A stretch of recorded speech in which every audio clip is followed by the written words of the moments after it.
netsuite.com/radar. That's netsuite.com/radar. netsuite.com/radar. Seems like everything is going electric these days. Electric cars, electric trucks. But what you save on gas, you pay for with that electric bill. With all these things being plugged into your house, wouldn't it be nice to save up to 85% on your monthly electric bill? Well, you can do that with zero down and no payments for 12 months. Call Harmon Solar. Harmon Solar is a family-owned, woman-owned local company that uses top-of-the-line equipment. Call Harmon Solar, 800-281-3189. That's 800-281-3189. Or go to harmonsolar.com. Progressive presents Precious Moments. Nothing beats driving cross-country in our RV. This is so much fun, Dad. I don't even need to look at my phone. It's not the destination, it's the journey. Jinx! The exchange you just heard didn't actually happen, but it could. Bundle your home and other vehicles with Progressive, and you could use the savings to make sure that RV is always ready to hit the road. Who knows, your teenager might actually put down her phone for 5 minutes. It could happen. Progressive Casualty Insurance Company, affiliates, and other insurers. I know I need money for retirement, but what should I invest in? I also need money for the kids' college fund, and I'm not sure I have enough insurance. How do I balance all of this? I need a stockbroker, a financial planner, and an insurance agent? Ugh. Hello, I'm Mo Ansari, host of Market Wrap and president of Compact Asset Management. Here at Compact, we provide a holistic approach to wealth management with a team of professionals ready to assist you with all of your investment and financial planning needs. We offer our clients a 3-stage process that includes customizing a portfolio to fit your specific investment needs, creating a financial plan designed to help you reach your goals, and estate planning ideas to help ensure that your hard-earned legacy is passed down the way you intended. Call me at 1-800-388-9700 and let's talk about how we can work together to enhance your overall life experience. 1-800-388-9700, 800-388-9700. Compact Asset Management is a registered investment advisor. Funds custodian, Fidelity Institutional Wealth Services, member FINRA SIPC. KQFN Tempe, also transmitting on K25CD Phoenix at 99.3 FM and K242 Round Hills at 95.9 FM. All right, people, settle down because it's time. Time for what? Showtime. When does it start? Right now. 3, 2, 1. Let's get on with the show. Let's do it.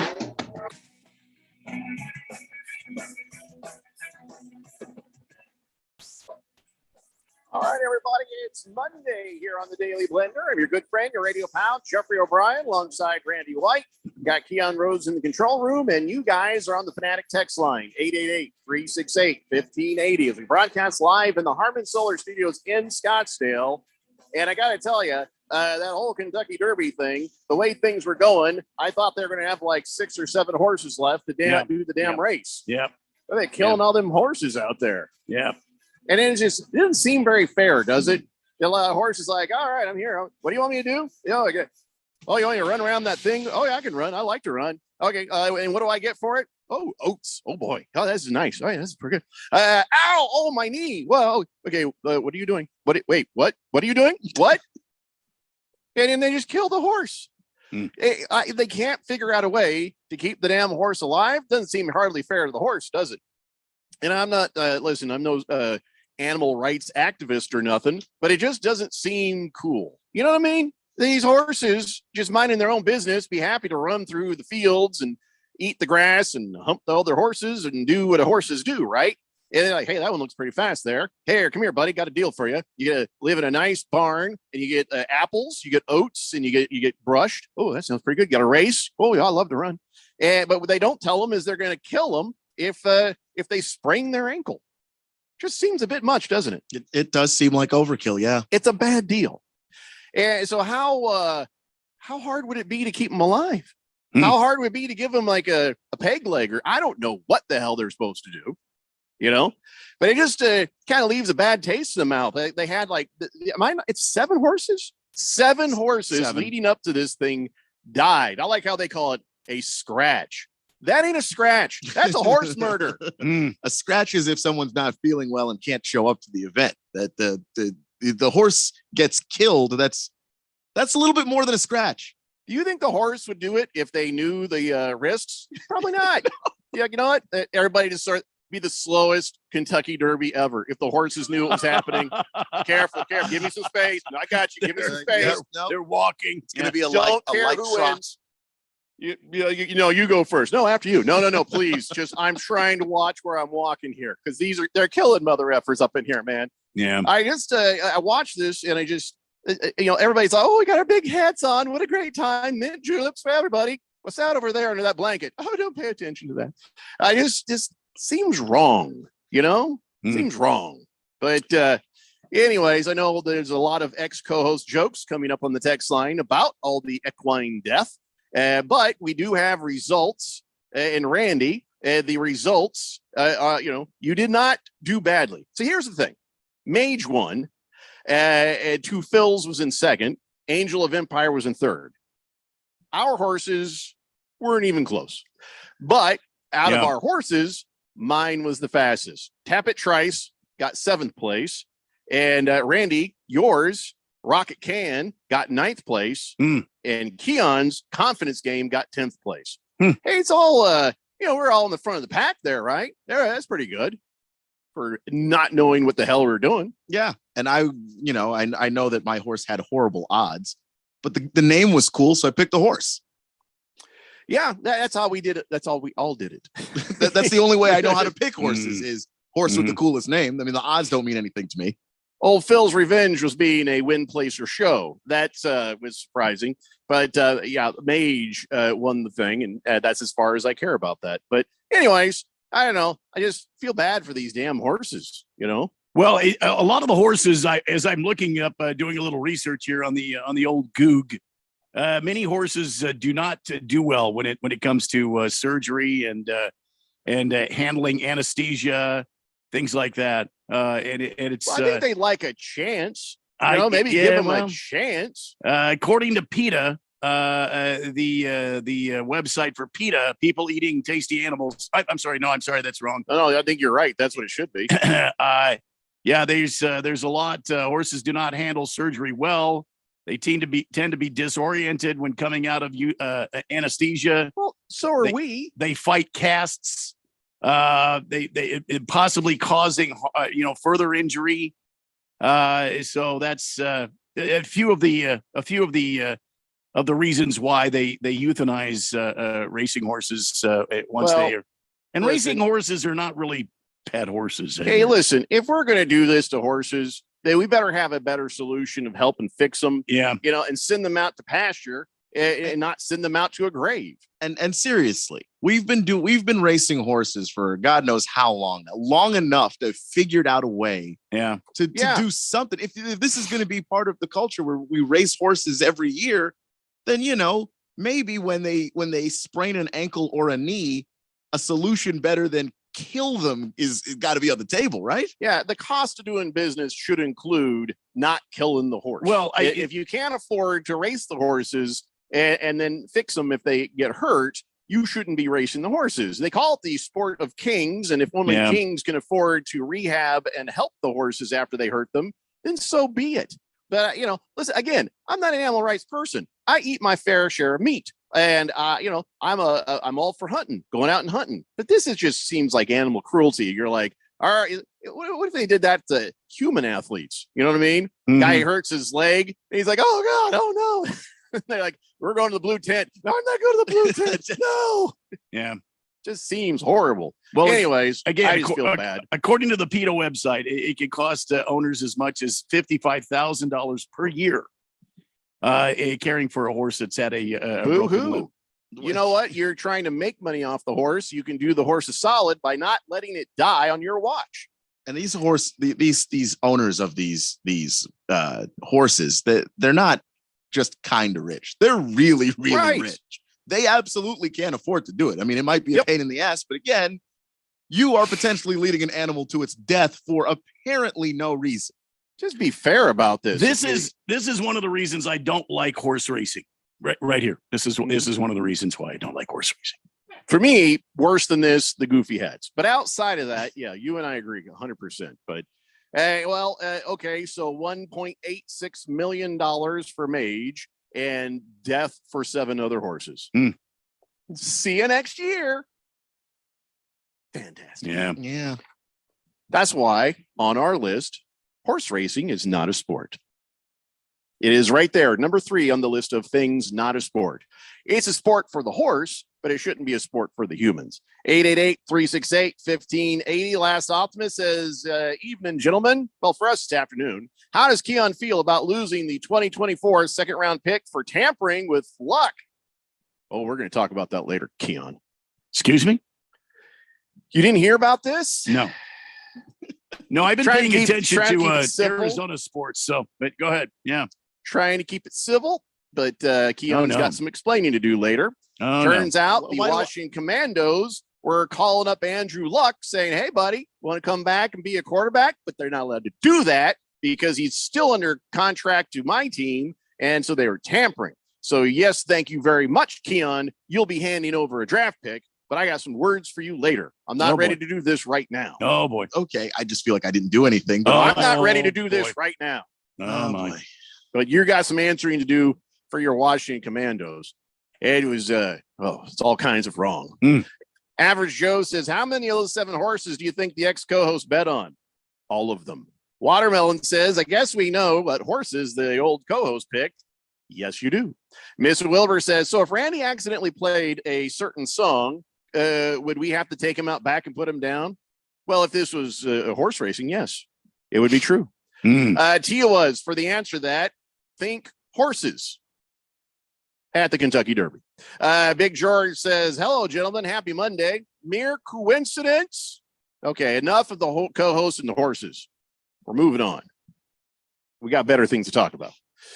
Or worse things to talk about. I hate starting a show like this. Uh-oh. What's happened? Glenn Kuiper happened. Do you know who that guy is? The A's announcer for like 17 years. Yeah. And before the game, Kuiper was there. He was sitting there with some fella, and they were like, "Hey, we had a phenomenal day today. Starts out nice. We had a phenomenal day." And then he said things. He explained. Taken back.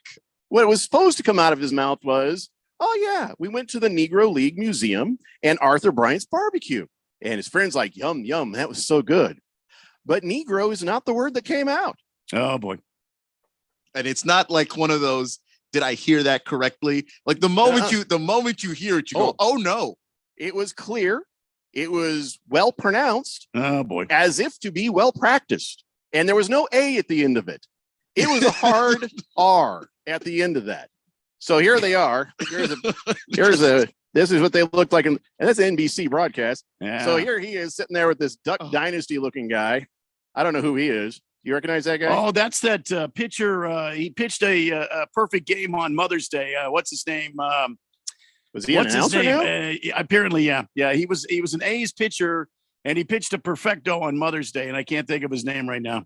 Now, if I told you somebody said the N-word on a baseball broadcast, you'd be thinking the Duck Dynasty looking guy, wouldn't you? Maybe. Not the other guy. Dallas Braden.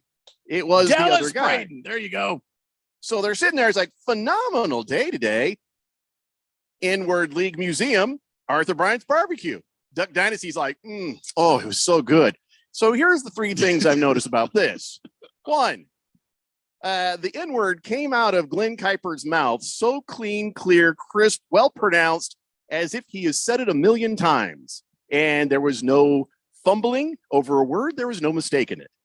So that's first. Second, Duck Dynasty guy hears the word, has zero reaction to it, as if he's heard Glenn Kuiper say it a million times, well pronounced, and said over and over and over again. Oh my God. This is horrible. It's not good. And that's just terrible. I'm sorry. I was waiting for the moment for him to correct himself. Like, oh no, I misspoke and said the wrong thing. But in that moment, he didn't even notice that he said it. Which means this is a man who has said it an awful lot. And so, of course, this is before the game until 2-shot. 6 innings go by. I played it for my wife, by the way, the video, the unedited video. I said, here, honey, I want you to see this. What do you think of this? And she caught it immediately. She's like, oh, how could you not? Took them 6 innings to finally come back around and address it. And Kuiper comes out and says, I said something that didn't come out quite the way I wanted it to. I want to apologize. It sounded different than I meant it to be said. Oh, I bet you didn't mean to say it. but you're awfully good at it. So then Bob Kendrick, the president of the Negro Leagues Baseball Museum, says, I'm aware of the unfortunate slur. I welcomed Glenn to the museum yesterday and know he was genuinely excited to be there. That word is painful, has no place in society. And while I don't pretend to know Glenn's heart, I do know my heart is one of forgiveness. I hope you'll all find it in your hearts to do the same. That's very nice words, but, this deserves some consequences and consideration. Again, if you've seen the video, you can't make excuses. There's no excuses that can be made here. It's nice of Bob Kendrick, but it's clear as a bell. And look, if you choose forgiveness in that, I am all for it. But when you say it that easily, I have a hard time letting that go. It does bother me. Yeah, I mean, and anybody who's ever had that said to them would be bothered by that. Just goes to show you we still have a lot of work to do. I think humanity is a failed experiment. We should just give up, to be honest. But you're right. We have a lot of work to do, I guess is the nicer way of putting it. And this guy, that guy should be fired. I mean, he should be fired. There's zero place else to go. He has been suspended as they look into it.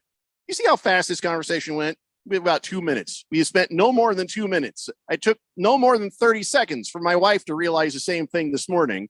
The only reason this should take 1 minute longer is because they're kind of figuring out with the lawyers how they're going to fire him. Anything else, I'm just like, wow, you really are the Oakland A's. And, by the way, this is, I know we have some listeners on the station that are, very conservative types. This is not canceling or woke culture. This is common sense and courtesy and respect for fellow human beings. I think sometimes people do confuse canceling for just consequences. This is respect for fellow human beings is all it is. You just can't argue this one. If he had immediately said, oh no, that is a whole lot more forgivable, because even though it came out way too easy, it's like, okay, that guy at least knows he did something wrong. There was no acknowledgement from him or Dallas Braden that anything had been said. They just carried right on with the conversation. Yeah. Like he didn't just, I was stunned. Shame on Dallas Braden too. Shame on him. Just sitting there, just doesn't even realize. Look at that face. He's just they were talking about the barbecue. He rubbed his stomach like it was just like not even, just not even a thing.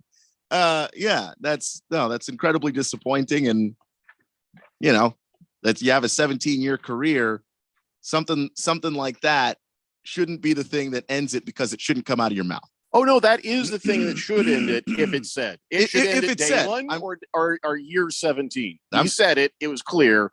That ought to be enough of that. I'm saying it shouldn't have come out of his mouth. It's just that shouldn't be in his brain, shouldn't be his heart, shouldn't be in his soul. But that is a well-practiced word that didn't even move the needle on recognition once he said it out loud. Not by him, not by the guy next to him. It took 6 innings for a producer. Yeah, not a producer, not a camera person. Like who was standing here and just not acknowledging this? It should have happened as soon as he was said, as soon as he said it. Yep. There's no arguing this one, guys. 888-368-1580. And then it gets worse. In Kissimmee, Florida, this umpire was like, all right, there's some weirdness that was going on. And so the umpire is like, okay, things are getting weird. So he opens up the field gates between innings there. And this parent comes down to the stands, comes up behind him and punches him in the head and knocks him out cold. The umpire, 63-year-old man who's a veteran, disabled veteran, by the way. And he's there just trying to help out. He's doing it for free. He just loved to dedicate his time to help out. Some parent got upset about something and just went down there and punched the umpire in the head, knocking him out. Sitting you mean when the umpire turned his back? The umpire's back was turned. Yes. And this coward punk ass hit him. Jorge Aponte Gonzalez. And nobody had the cojones to stand up to this. Oh no, punk? they did. They ran over to assist, and some kids. I guess the guy's son was very upset and moved him like that back out. But yeah, it was only one hit before people leapt to action. But by that time, this 63-year-old man is lying on the ground out cold. And is that punk ass in hospital? Is he in the jailhouse? Yes, he is. Good. He has been arrested, and it's just insane that people like he said he was defending his child. Oh my God! From How what? are you defending your child coming up behind him? Oh my God! And punch him in the back of the head. Did this 63-year-old man do something to his child? Nothing surely he had to do some atrocious act. Surely he had to stand maybe to this he child. ejected him. Maybe he called him out. I don't know the story leading up to that. All I see on the video is him opening up the infield gate there as if he was gonna come out, and they turned around. He was talking to somebody, and the guy came behind him. Pow!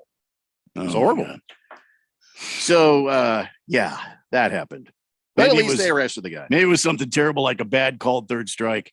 Well, here's what the dad said that did it. He said the umpire addressed Gonzalez's child, a player on one of the teams, for disruptive behavior, and Gonzalez didn't like it. So here's what it was. The umpire was saying, "Hey, buddy, you're being disruptive," and probably says, "Knock it off," or maybe he was tossing him or something. And so that was him defending his son by punching an old man in the back of the head. Oh yeah. Mm. Well, not an old man, but an older man. Anyway, so man alive. I got to tell you. And now, after those stories, horse deaths, N-words, punch and umps, you'd say this is no way to start a show. No, it's not. But we had to, because those are the facts. And, we'll get happy later. But I have something to make you happy now. Okay. The mystery of the 500 pounds of cooked pasta in the woods we told you about last week has been solved. Well, there's that, I guess. Okay. It's still weird, but it is the truth. All right. A man was cleaning out his mother's house after she passed and dumped a ton of dry pasta out there for some reason. And then it rained. And the pasta didn't boil, but it did get plump with moisture. That's why it looked like cooked pasta. Okay. So it wasn't some sign from like a soprano family, sending a message to some catering business or something. This also could be a mafia lie, but this is at least a story that they're giving us now. Okay. All right.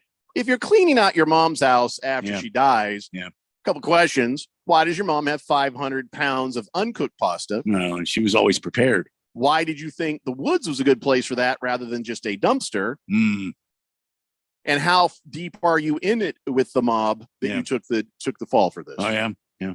But at least now we know what's happening. I mean, what did he do with mom's Sara Lee? If it was refrigerated cakes, how your mom probably had those Sara Lee cakes in case somebody came by. You always broke out the Sara Lee cake. You're going to probably find a pile of those, in some park restroom or something, just stacked up. I don't know. Doesn't make any sense to me either. Wow. All right, we got to take a break. We come back. We'll pick it up again with your texts on the text line, and we're going to talk about the Suns. What a weekend. It's the Daily Blender here on 1580, The Fanatic. This is Brent Musburger's Action Update on 1580 and 99.3 The Fanatic. Juice Reel, the betting intelligence tool that's making better bettors. Open the App Store and get your hands on Juice Reel. Start betting smarter. Juice, R-E-E-L. Juice Reel. Now, here are the latest lines from my guys in the desert. NBA playoffs continuing tonight. Miami hosting the New York Knicks in South Florida. Game number 4 with Miami leading 2-1. They're a 4.5-point home favorite tonight. Minus 186 on the money line. The Knicks plus 156 with an over-under total of 208.5. While Golden State Warriors are trying to even up their series against the Lakers down 2-1, as the Lakers are a 3-point home favorite tonight, minus 144 on the money line. Warriors plus 122. The over-under in that contest is 227.5. I'm Tony Desiri with your VSiN Action Update on 1580 and 99.3 The Fanatic.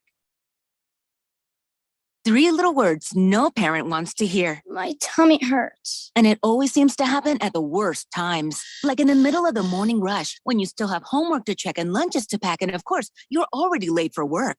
Luckily, there's Pepto Kids. Pepto Kids Chewables provide fast relief for common stomach issues, turning those 3 words into these 3 words. I feel better. Bad time for stomach upsets? Good time for Pepto Kids Chewables. Fast relief for little tummies. Use as directed. Keep out of reach of children. When you run a business, you need to be in control. And while you can't control everything that happens in the world of business, you can definitely take control of your utility expenses with the help of Harmon Solar. Give them a call and see how your company can save up to 80% on that monthly electric bill with 0 down and no payments for 12 months. Harmon Solar is a local family-owned company that uses top-of-the-line equipment.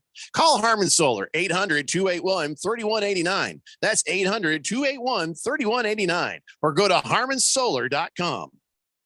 When it comes to covering the high school sports scene in Arizona, AZ Preps 365 has all the answers. Every Saturday morning from 8 until 10, they break down games, interview the newsmakers, talk with coaches from around the state, and stay up to date with what's happening with prep athletes and breaking news from the Arizona prep scene. It's AZ Preps 365, 8 till 10 Saturday mornings on 1580 and 99.3 The Fanatic, and always on at 1580thefanatic.com.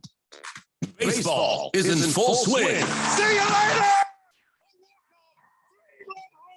And we've got the grand old game covered like an infield tarp. How about that? Who's hot? Who's not? We've got the latest news, score, highlights, and info from around the league all season long. It's a camper and it'll go all the way to the wall. We are your MLB hookup. Looking up and it's gone, a home run. Get all the games you can handle on 1580 and 99.3.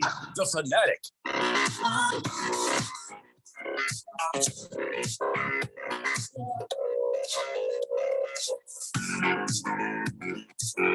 Today's Blender here on 1580 The Fanatic. Boogie says, was Glenn Kuiper broadcasting on Fox? Well, would have probably made more sense, but no, he was actually, I think it was a local broadcaster. He had an NBC, like a local polo NBC on. affiliate. So that guy was simply making an offering to his God. Sorry, that was he was not talking about Mel Kiper or Glenn Kuiper. Wait, who's Mel Kiper? Mel Kiper's the draft guy on ESPN with the Mel hair and Kiper. Yeah, it's different Spelled spelling, differently. not related. Yeah. Okay. Although that would have been interesting. Boogie talking about the spaghetti guy. He says that guy was simply making an offering to his God. He's part of the gospel of the flying spaghetti monster. Uh-huh. Oh no, you can Google that. It's real. You might have something there, Boogie. I don't want it though. You might have it. Heavy Metal Maniac says if the Phoenix Suns should win this series against the Denver Chicken Nuggets, Booker will be the MVP. You can book it. Well, they've already named. You mean the playoff MVP? Because they've already. It's I mean, it's going Joel to Embiid. Yeah, the have series to MVP. be, Yeah. Well, I don't know if they do MVP for That's the series. semifinals, but yeah, it'd be for the finals if we make it and win. yeah, I think there's one for the conference finals and there's one for the finals. Whatever he gets or doesn't get, the thing that you got to remember is Devin Booker, now first player in NBA history with back-to-back playoff games of 35 points plus and 75% plus field goal. That is friggin' insane. Like he can't miss right now. It's amazing. Don't jinx it, man. We need him to really not miss in the next couple of games. We'll get to that in a second. Let me clean up things on the text line. Quiet Cannon says Campanas of the Dodgers got fired instantly for his deal saying that word. Oh, that's right. Cheesehead Bill says, to Randy's point, I myself am a hardcore Republican. I believe that guy should be fired. Right or left, you can hate policies. You can't hate people. Yeah, that's true. Damn right, man. Good job, Cheesehead Bill. CK says, good afternoon, fellas. Ranty, bear me. And yeah, he should have been pulled from the broadcast immediately. Maybe the producers were screaming in the ear to move on, which isn't right either. But maybe that's why the broadcast partner acted like he didn't say it. No, there was no time for that. If you've seen the clip, he says it and he just keeps talking. The other guy's sitting there going, yum, yum, yum. Nobody was yelling at anybody's ear at that point. Now, I want to know is, did they at least at a break say, do you realize what you just said? You know what I'm saying? Why would it take 6 innings to get to that? They wanted to pretend like it didn't happen, but then they probably started seeing it coming up on Twitter, and they're like, okay, yeah, we better address this. that could be, or they made a call to somebody, one of the higher ups, one of the uppity ups, and see what he wanted to do, or that person wanted to do. Nobody wants to make a decision anymore. You know what I mean? Nobody wants to take initiative anymore. It's just, let's ask one of the suits and see what they say. I'd have punched a face. Mr. Wilbur says, you could have gone all day without talking about those first three subjects, but can we please talk more about the Sara Lee cakes? I'm hungry. Yeah. I mean, my mom always had one in the freezer. Those little crumbly, the crumbly tops. The one we had was like this chocolate. Oh my God. My mom liked the crumbly tops. I like those too. Bruno Baller says, if you consumed 1 pound of pasta every week, 500 pounds would last you about 10 years. Who has that much pasta? Nobody. Nobody has that much pasta. That guy's mom. Yeah. Maybe she was a hoarder and she hoarded pasta. No, I call B as in B, S as in S. Somebody's lying about the pasta. Cowboy Sparky says, I can see LeBron with beer bottles on his fingertips asking the Warriors to come out and play. Yay. Oh, brother. I sure hope not. I'm so tired of hearing that clip. Shut up. Is that annoying to anybody else but me? Fortunately, I haven't heard it because it sounds very annoying. Yeah, and just me doing it was annoying. Imagine how annoying it is if you had to hear the real thing over and over. All right, so let's talk about the weekend that was. Holy crap. Did not see that coming. I thought at best the Suns would split. I did not feel like they had the mojo to get where they needed to go. And, I guess we talked about the keys of the game. Remember that last Friday? We talked about how bad DeAndre Ayton has been. And then we talked about the bench and how bad it has been. We talked about Monty's adjustments. And, that was it, right? Those three things: DA, the bench, Monty's adjustments. Well, Monty made adjustments and they worked. Many of them. Yeah. The bench played much better. 22 bench points on that first game, and it worked. And then DeAndre Ayton, he didn't work. First game didn't work at all. In fact, my new hero, Landale, had come out and basically saved the day. Now, if you look at the stat lines on Landale's Friday game, 22 minutes to Ayton's 26. Why? Because they benched Ayton's ass because he wasn't doing nothing. And it's not just the stat lines, it's also the eye test, and I'll get to that. So, Ayton had 1 offensive rebound, 8 defensive rebounds, and then 1 block and 4 points. Okay. Landale comes out. He gets a steal. He gets the same amount of rebounds. He gets 2 more points than he does. But it's his presence and his swarming defense you don't see on the stat line. He was energetically into every play, putting his body on Jokic, frustrating people and doing what needed to be done, and hustling and running and playing and putting his heart into it. It was night and day when you saw Landale out there. And he was a big part of the facilitating of the other bench players because he was frustrating the things under, in the paint. He was frustrating Jokic and chasing down anybody and everybody. I'm not saying he's perfect. I'm not saying, that this guy is the second coming, but I am saying this. It was way more fun to watch him play than DeAndre Ayton. That was just a pathetic display of basketball. Hearing Charles Barkley and Shaquille O'Neal saying, "Oh, yeah, that's embarrassing." It was embarrassing. Ayton should be embarrassed. And he's got nobody to blame but himself. He played like ass with no motivation, no effort, no nothing. And that's why he got benched, period. And thank God Monty had the stones to do it because the game was 121 to 114. And that defensive effort by Landale made a lot of difference, I think, in that game. Just frustrating things. Even then, the frustration didn't stop Murray from having 32 points, didn't stop Jokic from getting all them rebounds, but it did help make a difference. A little effort is all DeAndre Ayton needed put out to make that difference and not find himself benched. It was just tough to watch. And Terrace Ross and Jock Landale and TJ Warren, he did a better job, rotating his bench and making things happen. The first game, that Friday game, I was surprised. Were you surprised watching? You're like, oh my God, they're going to win this. I was surprised because DeAndre Ayton was playing so bad, and the Nuggets kept coming and coming. And as much as you tried to, you never felt safe with that. You never felt safe with that. Are you surprised the Suns won that Friday game? I am less surprised that they won that game because he did make the adjustments, some of the stuff we were talking about. Like the bench had to play better, but some of it was he wasn't playing certain guys on the bench. Like Terrence Ross wasn't really getting minutes. TJ Warren wasn't really getting minutes. Well, those guys got to play. And you talked about the defense of Landale, which was huge. I think the defense of those guys coming off the bench was also important and also big time and really, really made a difference.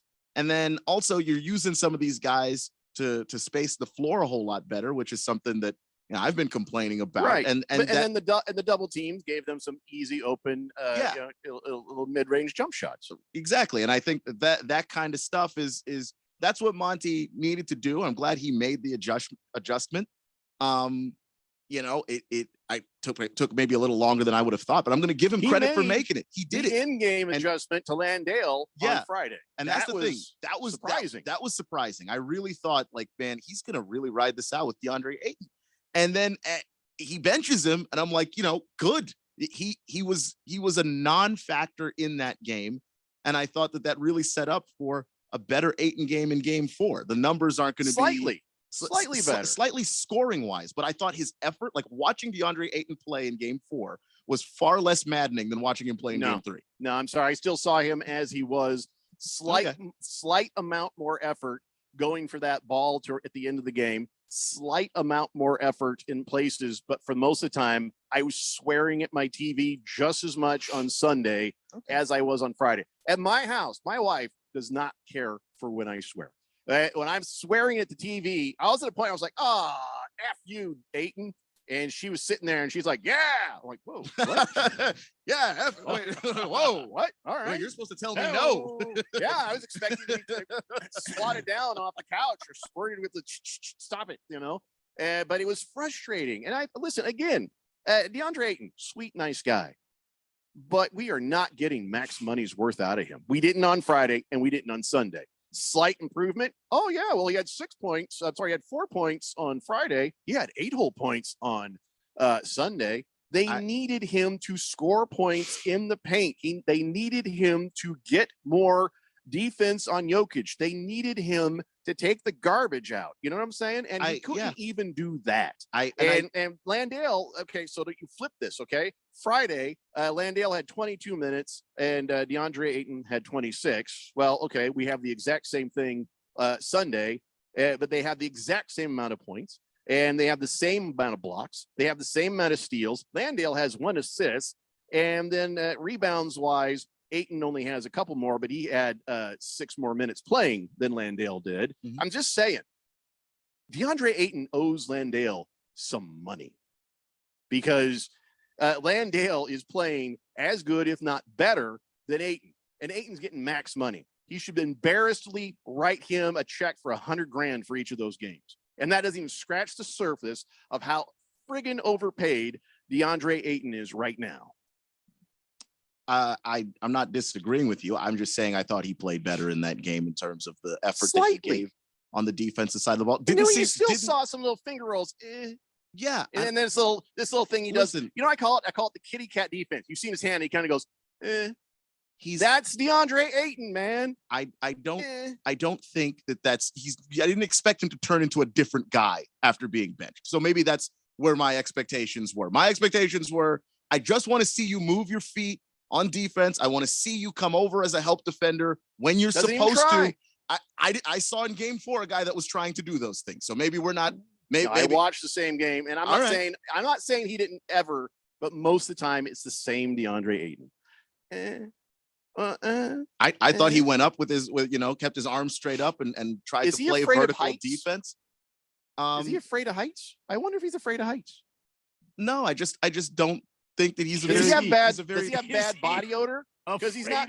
He can't even put his arms up all the way most of the time. I saw him doing that, so I don't know. A couple of times in Game 4. I mean, well, he did get away with that foul on that jump shot at the jump ball at the towards the end of the game. He kind of put his elbow down on Jokic's shoulder as he went up for the ball. Hey man, that's just savvy.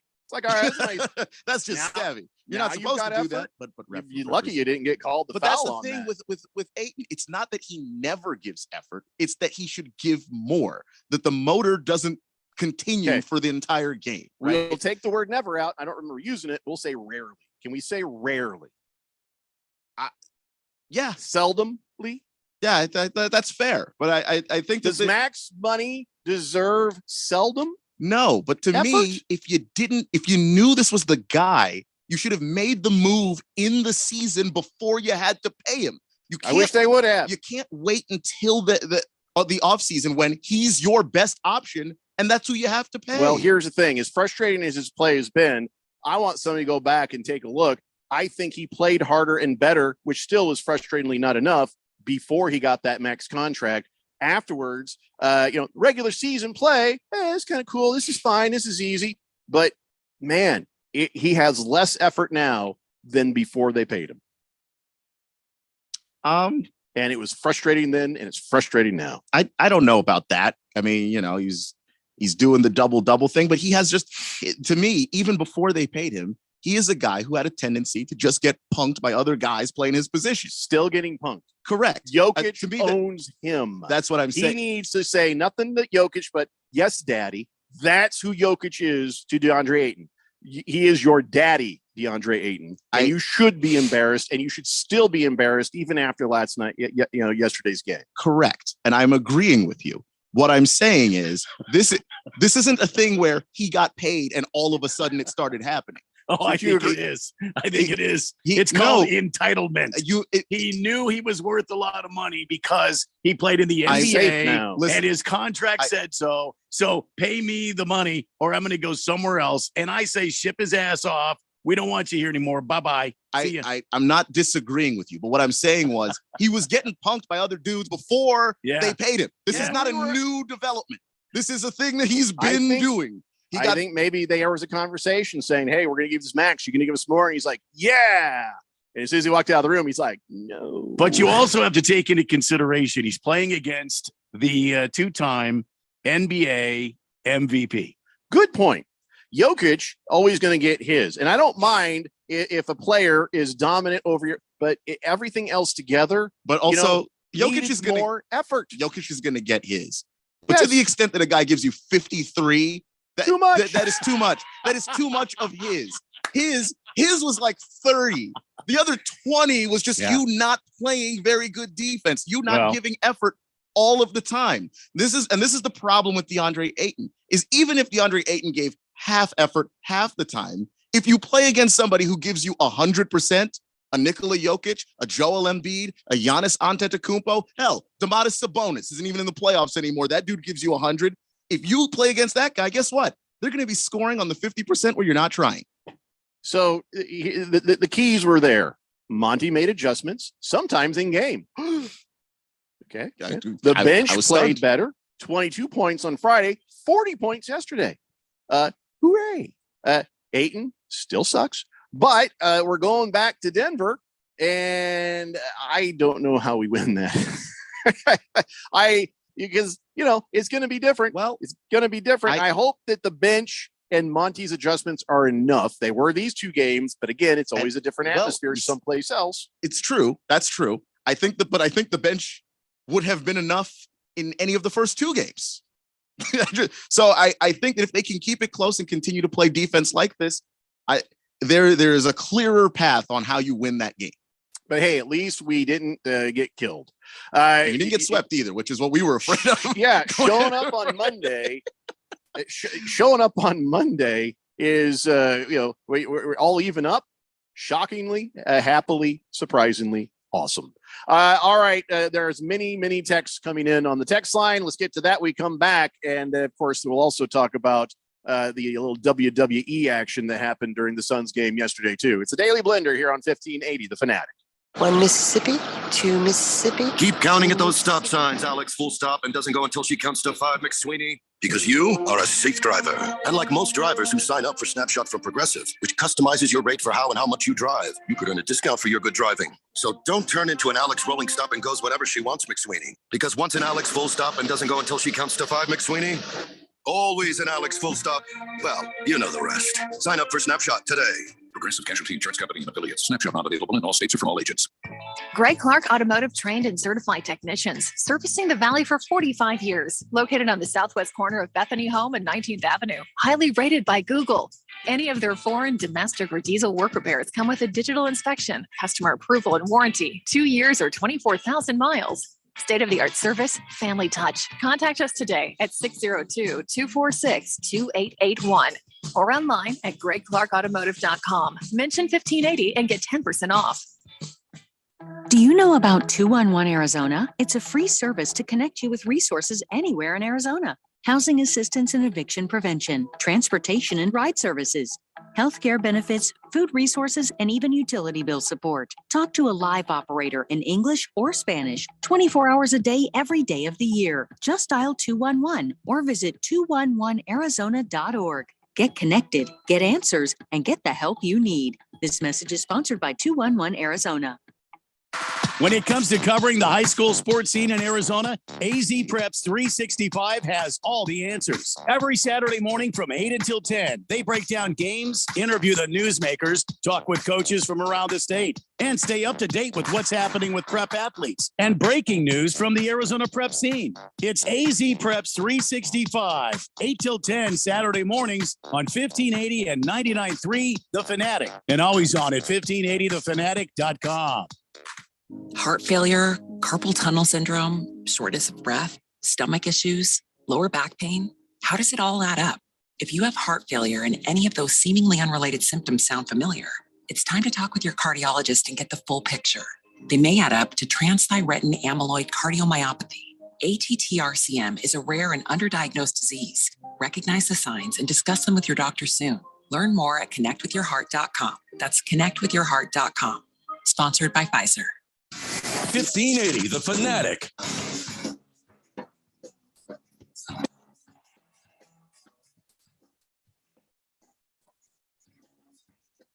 Oh, I just put a big handful of M&Ms in my mouth.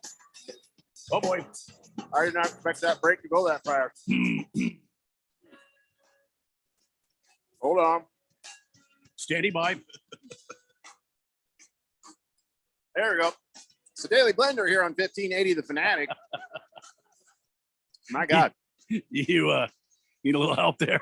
I took a whole handful. I was like, oh, I got a second here. I was listening to one of these commercials there, and all of a sudden, 1580 The Fanatic. Oh, jeez. All right, so let's go to the text line here. We're talking about the two Suns wins over the weekend that gave Donnie nothing to live for. Let's see. Not reading the yet another Sunspot one there. Big Jordan says, actually, if anything, seeing Ayton put a better effort in the game 4 is more frustrating because it shows he can play harder and do better, but moments are fleeting. Where was that effort in games 1, 2, and 3? Yeah, and I say and 4. And it may be wherever it is in game 5. Slight more effort is nothing to be like, yay, good job, buddy. I'm not giving him credit for that, by the way. I'm simply saying it happened. If anybody's getting credit for that, first off, it's Monty for benching him. Even Ayton said I should have played better. So there's that. But the other part of it is like, yeah, he doesn't deserve credit for what is essentially the bare minimum. I moved my feet to play defense. Congratulations. That is quite literally the most basic part of your job. So DeAndre Ayton should cut a check to Jock Landale, to Landry Shamet, and to a bunch of the bench guys. He needs to cut each one of these guys like $100,000 check, at least $100,000. And guess what? He still has a crap ton of money after that. Trust me. But I would be writing embarrassment checks if that was me. I'm not even kidding. I'd be like, here you go, here you go, here you go, and I'm sorry. But no, I'm sure it won't happen. Bruno Baller says, if the Phoenix Suns can get a taker, should they trade Ayton during the offseason? Yeah, Randy only beat me to it because I was still reading your question. Of course they should. Keon? Yeah, he is simultaneously not a good fit for this locker room and not a high character guy in terms of what Monty's looking for. I'm not saying he's a bad person, but when Monty wants character, effort, right, energy, if you can't provide those things at least, then why are you here? Why are you here? I think he's also a powder. I think maybe things aren't going his way. Oh, not maybe. And I think he has a bad attitude about it. So yeah, the Suns need to get rid of him. That's called a locker room cancer. You cannot have a bad attitude because things don't go your way. And that was by the way, he needs to write Al McCoy a check for $500,000 for potentially ruining his final season. Well, No, I ain't kidding. Let him ruin it first before he writes I in ain't the kidding. check. Potentially, I said. At least write the check. You have it in escrow. I don't know how the rules work. But here's the thing: we need to focus on the next game, not whether Ayton should be here or not. We need to focus on the next game. It is hard not to think about when you're watching the game the entire time, screaming at your TV. Yeah, I get it. And like, my wife was in the other room, and I went, she's like, Ayton. I'm like, Ayton He doesn't frustrate me anymore. I know what he is. That dude You're is not a Suns fan. That I still root for them. I still want the Suns to win. I'm still excited. Every play is frustrating for us Suns fans. Man, I'm a Wizards fan, so let's not like I don't know what frustrating play looks like. But when I know what a guy is, I don't get frustrated by him being the same person I've seen for like a calendar year. He exists. Yeah, but like we know what he is. Like at this point, it's just simply not a surprise. I have a new nickname for DeAndre Ayton, the Matador. Because he just waves them by like a bull going by. Ole! Or Maitre D. Oh, your table is this way. The Maitre D Matador. Jagdog says, worst max contract signing, Ayton or Murray? Oh, Jesus. Murray. I'd still say Murray. Kyler Murray. You can work around Ayton, and somebody might actually take him up in a trade. It's harder with this ginormous contract, but same thing about Murray.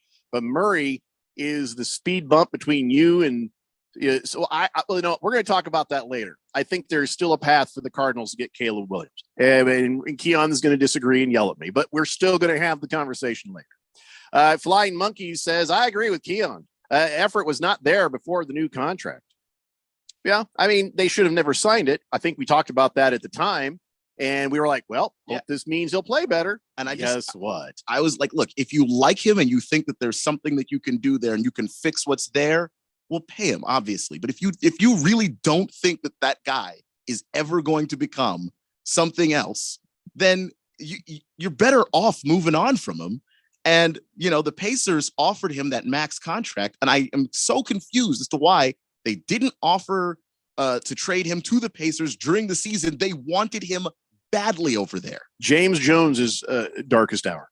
That will be the thing. And nobody's perfect. So of course we'll have missteps. It's just this is his biggest mistake is having that happen. I mean, I don't know about his darkest hour. I mean, maybe he's got something going on behind the scenes that we already don't. He's already got something going on that we don't know about. Hey, I ain't saying fire him. I ain't saying I don't like him. I think he does an awesome job. But I'm saying that was a huge mistake. And to be fair, if this is your biggest mistake, and your team is still in the second round, your team can still win this and go to the conference finals. You're still very much alive right now. Then that means you're a really good executive. But it also means you got to fix this. You got to find a way to undo this. I don't care what happens with the Suns next in relation to this DeAndre Ayton issue. They win the championship. I still want DeAndre Ayton gone. I'm done. I still think that that you might be that might be your biggest time to sell there is when people are not noticing certain things because maybe you've won. But how can you take it? How can you take it when you watch Booker play his brains out? And yes, Kevin Durant struggled with his shot, but he kept doing whatever he could do to help win the rebounds and moving the ball. Yes, he was also responsible for some really bad looking turnovers. Like, what are you doing, Kevin?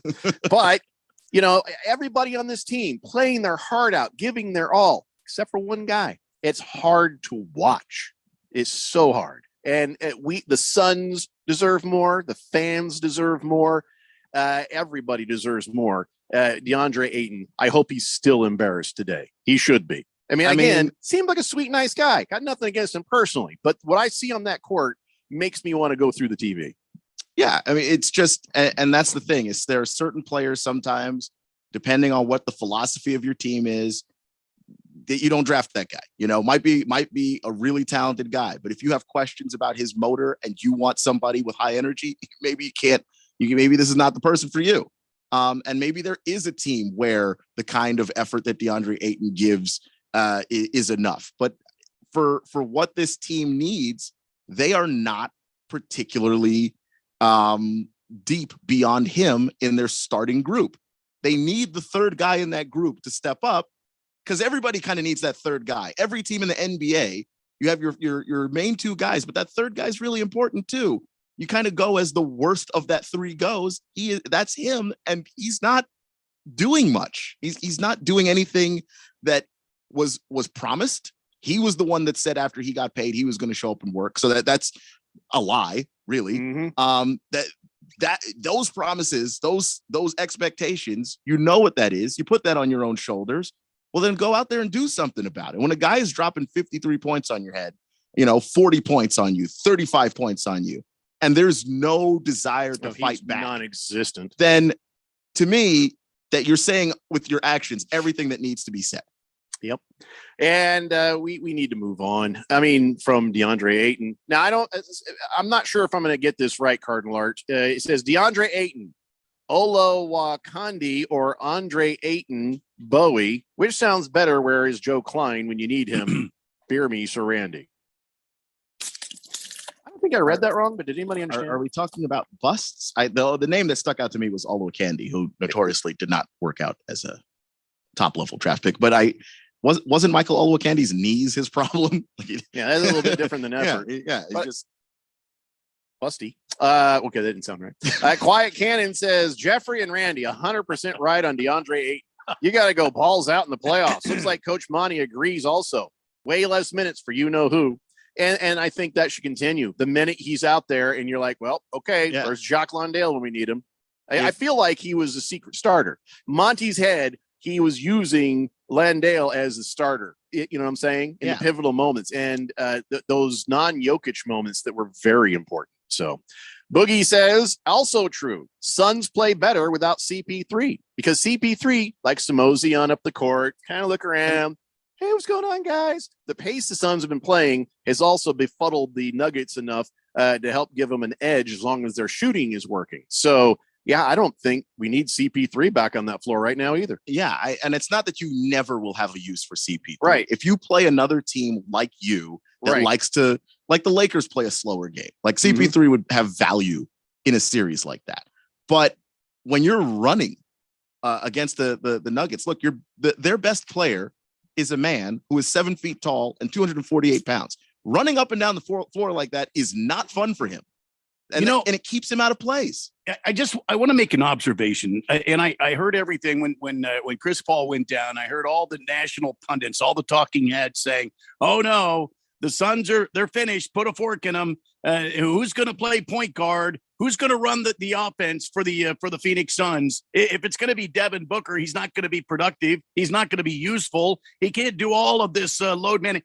Well, see, what we know here in Phoenix that the rest of these talking heads don't know is that Devin Booker can run this team. 47 points first game, 36 points the second game. And that's just proof to what I'm saying. He has run this team. He has run this offense before. And you put the addition of Kevin Durant in there. Now you're taking a lot of pressure off of him, and you're kind of splitting it between both Durant and Booker. And imagine, if you will, if we can get somebody else. Oh, I don't know. Maybe he's 7 feet tall from the University of Arizona, and he plays in the middle of the court, and you get him activated somehow. Boy, this would be a top. Rob Gronkowski? This would be. That's exactly who I was thinking of. Rob Gronkowski. This would be an unstoppable team, in my opinion, in my humble opinion. And even though you want to move on from Ayton, he's on your roster right now. Try to see what's in there that you can get. Squeeze everything out. And if it's not much, it's not much. Whatever. But get something out. Monty's, and I think he's on the right path. I think he is. Well, I hope they keep their path when they go to Denver tomorrow. I hope they do. But there's a lot of text here on the text line about DeAndre Ayton. We haven't even talked about the Jokic versus Ishbia thing. We're going to get to that here in just a little bit. Yeah, I'm looking at both sides of this thing, and I got to tell you, there are some inequities on that situation, how it was handled, and we'll get into a big old fight about that when we come back too. So that is hour one down. We got 2 more hours to go. Come on back, kids. It's the Daily Blender here on 1580, The Fanatic. Hi, this is Jason Hansen. I'm a former CIA officer and best-selling author on safety and preparedness. The fact is, things are getting downright scary for everyone who's storing their wealth in the banks. We just saw the collapse of 3 major banks, and I would urge you to consider protecting your wealth ASAP. If even a tiny percentage of Americans attempt to withdraw their savings, we would see a collapse of the entire banking system, sending us into a modern-day Great Depression. Fortunately, there is a way for you to avoid this. It starts with contacting Advantage Gold. If you have an IRA or 401k, Advantage Gold can help convert those paper assets into physical gold and silver. This is the process that I recommend everybody use as a hedge against rapid inflation and to protect your retirement wealth from the banks. Take control of your financial safety today. Call 800-900-8000 to get your free gold investment kit from Advantage Gold. Call 800-900-8000. That's 800-900-8000. Advantage Gold is not an investment advisor or a tax advisor. Consult with your financial advisor before investing. Call 800-900-8000. Progressive presents Precious Moments. Nothing beats driving cross country in our RV. This is so much fun, Dad. I don't even need to look at my phone. It's not the destination, it's the journey. Jinx! The exchange you just heard didn't actually happen, but it could. Bundle your home and other vehicles with Progressive, and you could use the savings to make sure that RV is always ready to hit the road. Who knows, your teenager might actually put down her phone for 5 minutes. It could happen. Progressive Casualty Insurance Company, affiliates, and other insurers. Netflix, Amazon Prime, HBO, Showtime. How many streaming services are you paying for? If only there was a way to track and cancel subscriptions easily. Well, there is. Just download the Rocket Money app. Rocket Money organizes your subscriptions by due date and notifies you when something is coming up. From there, decide whether to keep it or cancel it with just a tap in the app. To find out more about Rocket Money, go to rocketmoney.com/save or download the Rocket Money app from the Apple app or Google Play stores. Rocket Money, the money app that works for you. Greg Clark Automotive trained and certified technicians, servicing the Valley for 45 years. Located on the southwest corner of Bethany Home and 19th Avenue. Highly rated by Google. Any of their foreign, domestic, or diesel work repairs come with a digital inspection, customer approval, and warranty. 2 years or 24,000 miles. State-of-the-art service, family touch. Contact us today at 602-246-2881 or online at gregclarkautomotive.com. Mention 1580 and get 10% off. Seems like everything is going electric these days. Electric cars, electric trucks. What you save on gas, you pay for with that electric bill. With all these things being plugged into your house, wouldn't it be nice to save up to 85% on your monthly electric bill? Well, you can do that with 0 down and no payments for 12 months. Call Harmon Solar. Harmon Solar is a family-owned, woman-owned local company that uses top-of-the-line equipment. Call Harmon Solar, 800-281-3189. That's 800-281-3189. Or go to harmonsolar.com. Live from the Harmon Solar Studios in Scottsdale. This is KQFN Tempe. Also transmitting on K256 Phoenix at 99.3 FM. And K240 U Cobble Hills at 95.9 FM. All right, people, settle down. Because it's time for what? Showtime. When does it start? Right now. 3, 2, 1. Let's get on with the show. Let's do it. All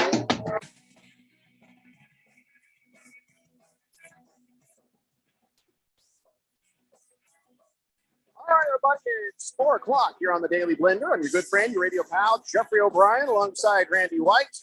Got Keon Rose in the control room, and you guys are on the Fanatic text line, 888-368-1580, as we broadcast live in the Harmon Solar Studios in Scottsdale. So we covered a awful lot of ground. It was a quick hour. Felt like that hour went pretty quick, huh, Randy?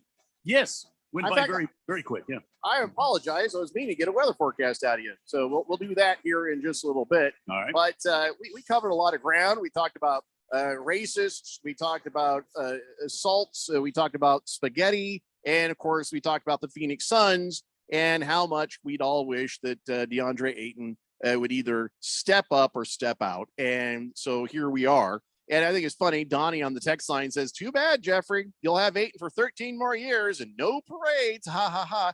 I don't believe so. Can I tell you why? Ishbia ain't going to hang around for this man. Ishbia is not. By the way, am I saying it right? Is it Ishbia or Ishbia? Ishbia. Yeah, Ishbia is not going to put up with this nonsense. He sees the same things we see. He's frustrated by the same thing. He, of all people, you know, they say his toxic work environment at his mortgage place is because he's too intense. Do you think he's going to put up with DeAndre Ayton not being intense before he tells somebody, I don't care what you have to do. get it done. So no, I disagree, Donnie. There ain't gonna be no 13 years, and there's gonna be parades. What do you think this is? The 1990s? People don't have 10-year contracts anymore. There are 2 more years left on this deal. Yeah. Okay, you'll be able to move him either next year if somebody really wants him, or the year after as an expiring contract. This is, no, there's not going to be 13 years of DeAndre Ayton. Yeah, it's not even wasn't possible. Going to give up his rebound. He wasn't going to give up the ball, and he's not going to give up on the Phoenix Suns winning a championship. That's the difference. He is very motivated to win. Like, we're going to go into luxury tax. We're going to go into whatever it takes town to win the damn championship. You will see. Tax. Oh, it's going to happen. Let's see. Cowboy Sparky says, I think DA needs to play more like Pina from the European basketball. Okay, nice try. You're not going to get me to say the rest of that word. Big George says, problem is, who's going to want to take DA's massive contract? Well, we knew of somebody. We knew the Indiana Pacers, right? The Pacers wanted him, but they ended up. Why wouldn't they want him now? They ended up re-upping with Miles Turner, the center that they had that at the time they didn't like, which is why it was a perfect. Like, Miles Turner would be perfect in Monty's system because that's like his pick and roll is exactly all Miles Turner likes to do. And the engine on Miles Turner, man, that dude doesn't stop moving ever. He could be 0 for 20 and he's all over the place. The problem is now, do you think they'll still want DeAndre Ayton? No, because done nothing. Because they ended up giving Turner a bunch of money, and they're cool. Not about what they with where gave he's Turner. at. I'm saying, would they want? Do you think other teams are seeing what we're seeing right now, going, "Oh, we got to get us"? Yeah, DeAndre no. Ayton? There was a moment to sell high on that. This is not that moment. No, I don't think so. If you trade Ayton to somebody else, it's basically like, look, we'll give you a pick. Take this contract, please, dear God. Mr. Pringle says, geez, must be crap on DeAndre Day. You know what? Okay. As it should be. And as it should be. I defended that dude longer than any reasonable person should. So yeah, when you watch the effort out there and it's not there, you're watching a guy play against his peers. Okay. We're not talking about DeAndre Ayton having to go out there and guard Bill Russell and Wilt. He's going out there playing Nikola Jokic, who is a great basketball player, but somebody who plays in this era with these rules. And you can't stop him from scoring 50? That was so hard to watch. So hard to watch. So yeah, we are going to crap on DeAndre Ayton because he deserves it right now. And if he tunes in and hears it, you know what? I'm sorry. He does seem like a sweet, nice guy, but maybe he needs to hear it. Maybe nobody's talking to him this way. How in the hell? CK says, I'd trade DeAndre Ayton for Porzingis and Kuzma. Let's go. And by the way, Randy, what does Dusty Rhodes think of Joker's forearm shot? That's actually not a bad trade, by the way. Dusty Rhodes, huh? Yeah. Little WWE action on the sideline. It wasn't that massive. I don't know what Dusty Rhodes would say about that. I just that trade suggestion, the Porzingis, because Washington's got Porzingis. Kuzma's a free agent, so I don't think they're going to be able to trade him. But they've got Porzingis, and like Washington's in that place now where they just fired their general manager because he just kept the team in the middle. They want to blow stuff up and start over. Like, they'd be probably a team that you could say, but isn't it Kristaps Porzingis? Isn't he like a European version of Street Clothes? This past season, he played most of the games. He was healthy this year. Yeah, but what about before this past season? He got through his season. He got through his season, Randy. Yeah, he got a couple of years. Look, I would rather take a swing at a guy who struggles to stay healthy, but when he's out there gives me something, than a guy who plays every game. And then we talk about, man. Well, it would be better than DeAndre right now. Yes, I would agree with that. Correct. So, but what are you going to do? Is DeAndre going to be different next year? But what are you going to do in the post though? In my opinion, in my mind, if I'm the Phoenix Suns, if I'm Matt Ispia, DeAndre Ayton's already gone. He's a distant memory to me. The Warriors don't have a big man. They have an aggressive man called Draymond Punch a Guy Green. So, why do the Suns need a big? They need a Landale type, maybe somebody better than Landale. I'm not saying Landale is so great, but I'm saying he played so much better than Ayton in these last couple of games. Maybe we need a we need a Green. A Draymond Green. Draymond Green. There it is. I mean, you could, but that guy's hard to find. I mean, the Warriors have been flirting with the idea of letting him go because of what he does on the offensive end, which is sometimes like not a whole lot.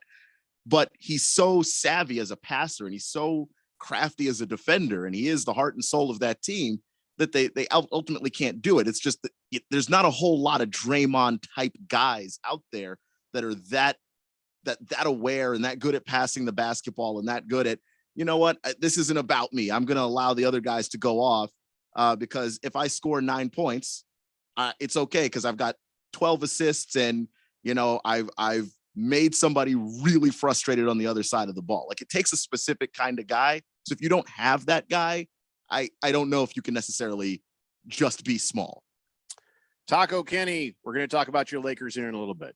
Scratch Me Because says, good afternoon, gentlemen. I just got done playing some pickup ice hockey. Pour me a Powerade and spike that with whatever you want, Randy. Nice. A little beer league going on. Yeah, it's pretty cool. Kiss the Cook says, Aiton trots up and down the court, waving to everyone like he's in a freaking parade. Walter Mellon says, I was pretty excited when DeAndre Ayton got 3 quick offensive rebounds. Quickly faded by the end of that first quarter, though, didn't it? Yeah. All right. So I think we all agree. We're all in agreement on what's happening. And I know what you're saying. We're still playing the series. We're still playing the games. Who knows? We could make it all the way. But you have to think that way. As they're hoisting the trophy, I'll be saying it's time for DeAndre Ayton to go. And you know what? We're not the station down the dial that has to say nice things about the players or team. We can give you honesty down here. You know, we don't have to sit there and go, oh, well, you know, the statistics look like he's much better. No, you know, we're going to give it to you real.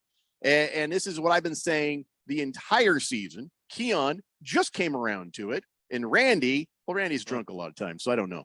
But I'm going to say that I've told you so, that this guy, I mean, I understand that. And you're well within your rights for I told you so.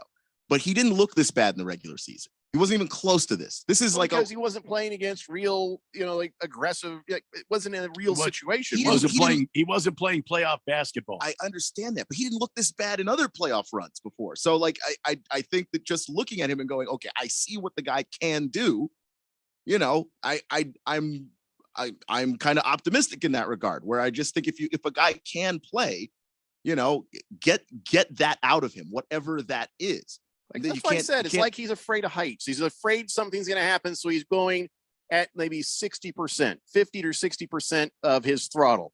And, you know, and then somebody was saying, no, maybe you just got to get him mad. You got to get him mad at the beginning of every game, you know? And I'm just like the water boy, get him mad. I'm like, you know what?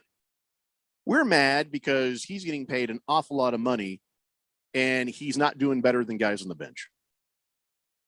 And that's a problem. That is a problem. Yeah. By the way, Chris Paul, we agree. This series, he should not play again. This series, not as a starter. You want him to come off the bench, but I'm afraid that he's going to slow that down with the control of the ball. Yeah, I think we're going to keep that. By the way, the Suns are saying, yeah, he's not going to be back. Tuesday, probably not. They're planning for him to not be there, and maybe he'll play Game 6. So. Chris Paul is really wanting to get back in there. I respect that, but he's a competitor. Might not be the right guy for this. Yeah, I mean, he likes to shoot mid-range shots. Like, do we need another guy shooting mid-range out there? I just don't think it helps the spacing. And then I don't know if it's age or his preference of play style, but the speed is not there for what you would need to continue to push Denver into places that make them very uncomfortable. So the word has come down that Nikola Jokic, after he got technical foul for putting a forearm shiver into Suns Matt Ishbia, he will not be suspended. He will not be suspended for that action, but he will be fined $25,000. I don't know about you guys, but I have a few problems with all the way this whole thing happened. You know, and I've been saying for years there should be some sort of similar to hockey separation between crowd and players. But Jokic sitting there saying, oh, I thought the NBA was trying to protect us from the fans. Seriously, the dude's 5'9" and he's like 50 years old. Okay. And he's just happened to stand there. He wasn't even looking at you. He was holding the ball. Oh my gosh, is this player over here okay? Somebody starts pulling it and he kind of turns like, what the heck, man? And then you know, he's standing there. You're in his personal space. And all Ishbia did was put his hand on Jokic's hip. He wasn't like hurting him or pushing or punching him. He didn't shove him. No, he's like, whoa, man, you're in my space. And it was some other guy reached behind going, like a little weak little, meh. But it was Jokic did kind of nudge him back with the shoulder. It wasn't a violent nudge, but it was a nudge. It was a push. Of course, from his Spartan days, yes, he did effectively do a nice flop response. He sold it. But if you watch it at regular speed, once you're watching it in slow speed, you're like, okay. But you watch it at full speed, it didn't look like that. I mean, the hands up thing was just practiced and response, but he did push him. Jokic did push him, shove him down. Yeah. Mm-hmm. So many things about this. If you're not tossing Ishbia out, you shouldn't have tossed a chubby polo shirt wearing guy out that actually touched Jokic. Which I think I don't think they tossed him. I think they relocated him. Was what? Oh, fair. That's fair then. If Jokic is in my personal space, I'm going to put a hand like, hey, dude, back up. And that's all Ishbia was doing there. So Jokic trying to say, well, I needed to be protected, and I think I was within my rights. Everybody was wrong on that. Everybody was wrong. Yeah, I mean, the ball should not have been contained by Ishbia. I understand he was holding the ball. I don't think he was even intentionally doing that, Randy. Well, he had it under his arm, and he was trying to help. He was looking at the Suns player that was on the floor. Nobody's talking about the Suns player that was down on the floor at these guys' feet. So he was kind of holding the ball, and then here comes Jokic. Jokic, my only thing with you is if you don't want to be touched by the fans, stay the hell out of the stands. But he wanted to get the ball back because he thought with that guy lying there in a crumple that he maybe had a fast break opportunity. Well, I think that might be it. Let the officials go get the damn ball. The officials weren't going to let it happen. The officials weren't going to let it happen. But the thing is, he's not allowed to inbound it without giving it to an official first. Exactly. Anyway, that's so the fast break doesn't even make sense. Okay, but in his defense on that, getting it away from the guy, handing it to the official, give me the ball. Maybe that was his whole with a player on the ground and the fact that they have to wipe up the sweat. They were never going to let him inbound the ball off of that. It just wasn't going to happen. So, I guess his coach, Mike Pickleball, what's his name? Mike Malone. Michael Malone. Yeah. Mike Malone sitting there. He's like, I don't give a bleep who the guy was. You shouldn't hold the ball. Well, it wasn't like he was intentionally playing keep away from a giant Jokic. He was just standing there holding the ball, and all of a sudden somebody pulling on it. How did he know? He did before he could look around. Maybe he thought it was a fan. He's like, what the heck? Oh, it's Jesus Christ. It's Jokic in my face. If the ball goes into the crowd, they're not required to give it to a player. They got to give it to an official. So, I'm sure as soon as Ishbia was done dealing with the Okogie at his feet, Josh Okogie at his feet, he was going to find an official and try and give him the ball. In no way is he required to give it to Nikola Jokic, not the referee. You know what I mean? Like, Jokic does not have the authority to start plays, so giving him the ball is not a thing that's required. It's just not. I don't know. All of this is kind of confusing. Who should be what should happen? And a lot of people are saying, no, he should not have been suspended. Well, then why was he fined? He shouldn't have got a technical. Okay. Well, then why was that one guy relocated? It just seemed like all these different things together. But here's the thing. Let's break it down to the basic thing. Jokic didn't have to be in somebody else's personal space. Mm-hmm. He could have stood there and says, give me the ball. And, and could have interacted directly, but without being up in his face. When you're up in somebody's personal space, I think the person whose space you're in has a right to kind of push off like, hey, man, give me some space. And Ishbia didn't even do that. He just put his hand on his hip, kind of like, okay, please don't kill me. Don't sit on me, whatever the hell's going on here. And it was Jokic just kind of looked over at him and just pushed him down with his forearm like that. He just gave him like a little chicken wing. It was a funny little flop action that he did. But outside of that, Ishbia didn't do nothing wrong. And the guy who reached up to kind of push Jokic off of either the owner or his friends, like, hey, what the hell, man? That guy didn't do anything wrong. He barely touched him. The only person in this whole equation who did anything wrong was Jokic.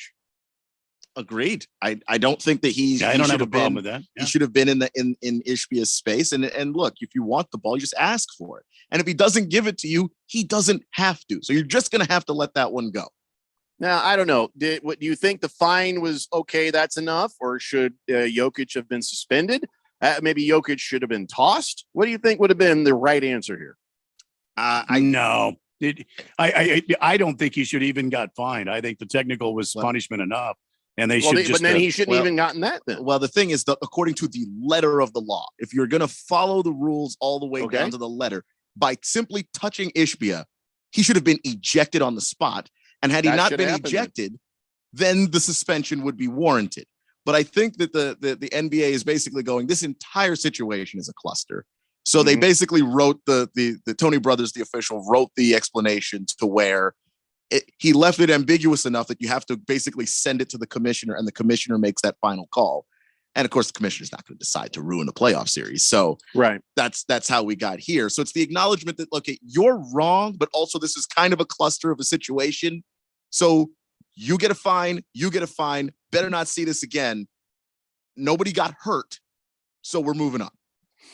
Yeah, this just kind of points back. If Jokic is going to be a little bitch about it, I thought the NBA was supposed to protect us. Shut your face. Come on, man. I got no problem with Jokic, but that right there is just, he's a fan, isn't he? I know who he is, but he's a fan. I thought the NBA was supposed to be protecting us. You are just shut up. Stop it. Stop it. A little middle-aged man holding a ball and you can't, you're getting your panties in a bunch on that. You knew what you did. And you're being a punk. And outside of that, holy crap, you're so good at basketball. I have so much respect for the game, but that was a dumb European move. I will let it slide in as much as he's done more in the game of basketball that is great than not. But it does enter that LeBron territory of like, you're too great for some of the BS that you do. It was a frustration move. I'm sure he was frustrated at that point with the way things were going. But it doesn't justify it, and it shouldn't excuse it. And if the letter of that law was he should have been ejected, he should have been ejected. So of course, Brothers got it wrong. The NBA is getting it wrong, and that's all fine. And I don't think that it hurt that Matt Ishbia was like, don't suspend him. Oh yeah, well listen, Matt Ishbia putting in a word to say, look, I'm not hurt. You know, it was a weird situation that got weirder fast. Just. I don't want to see anything more than what already happened. Probably lend itself to it. If Ishbia made a big stink about it, it's distinctly possible that this goes the other way. Used to be a day you could have people sitting courtside. Everything's cool. Everybody knew how to behave. And I'm not saying Ishbia did anything wrong. This time it's the player. But I think it is time. And yes, Blissful Hayes, I know you're going to mock me. NBA basketball courts should have nets around them. It's not what I'm saying. What I'm saying is there should be some sort of division between fans and court on play. I think they do that in the NCAA to some extent. When you see them, it's a little barrier, at least especially in the championship games, right? And the tournament, they'll have that stuff out there. And hockey, like what they do with hockey or indoor football, that sort of thing. I think there needs to be now in this day and age separation. I know many of you are going to disagree with me. I'll let you do that when we come back. It's a Daily Blender here on 1580 The Fanatic. Progressive presents Precious Moments. Nothing beats driving cross country in our RV. This is so much fun, Dad. I don't even need to look at my phone. It's not the destination, it's the journey. Jinx! The exchange you just heard didn't actually happen, but it could. Bundle your home and other vehicles with Progressive, and you could use the savings to make sure that RV is always ready to hit the road. Who knows, your teenager might actually put down her phone for 5 minutes. It could happen. Progressive Casualty Insurance Company, affiliates, and other insurers. Seems like everything is going electric these days. Electric cars, electric trucks. But what you save on gas, you pay for with that electric bill. With all these things being plugged into your house, wouldn't it be nice to save up to 85% on your monthly electric bill? Well, you can do that with zero down and no payments for 12 months. Call Harmon Solar. Harmon Solar is a family-owned, woman-owned local company that uses top-of-the-line equipment. Call Harmon Solar, 800-281-3189. That's 800-281-3189. Or go to harmonsolar.com. It's the second round of the NBA playoffs, and the series shifts to Phoenix. Can the Suns climb back into the fight? Does Denver have our number? What kind of adjustments does Monty need to make? With CP3 out, does that mark the end of the run for the Suns this season? When it comes to Phoenix Suns news, info, insights, and more, keep it locked here. We are 1580 and 99.3 The Fanatic, and always online at 1580thefanatic.com.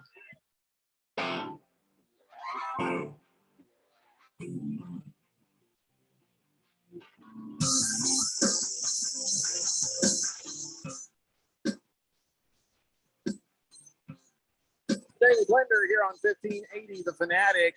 Whistle Hayes says, so the fan got out in the witness protection program, huh? Relocated, according to Keon. Are you sure about that, or are you just thinking that's what happened? No, I'll pull up where I read that. All right, so there's like, okay, you can't sit there. We're going to have you sit over here. Well, that's fair because, I mean, that was kind of weak sauce. That if you're going to take that fan out, you should have taken Ishbia out for the same reason. So it's all a mess. It's made messier by the fact it's the owner of the Phoenix Suns. But, all right.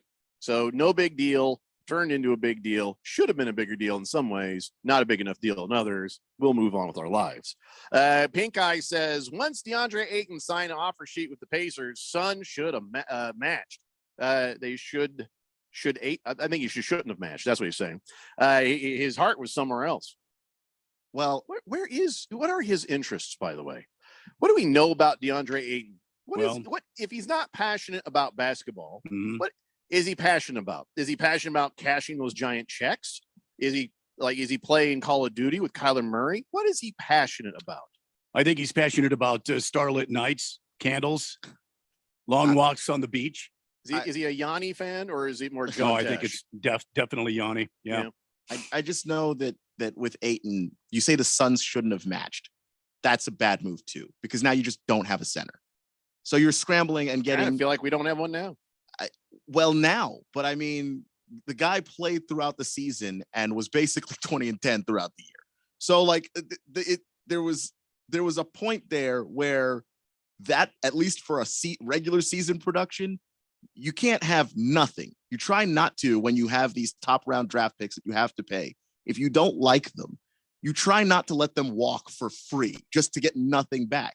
If you make the assessment that you're not sure what you think about the guy or that you just don't like him, move on from him before that contract is up so you can get something back. Even if, you don't have great leverage in the trade and another team knows what you want to do, it's better than not a damn thing. Keon, the Suns have a rich sugar daddy now. We ain't got to pay those bills.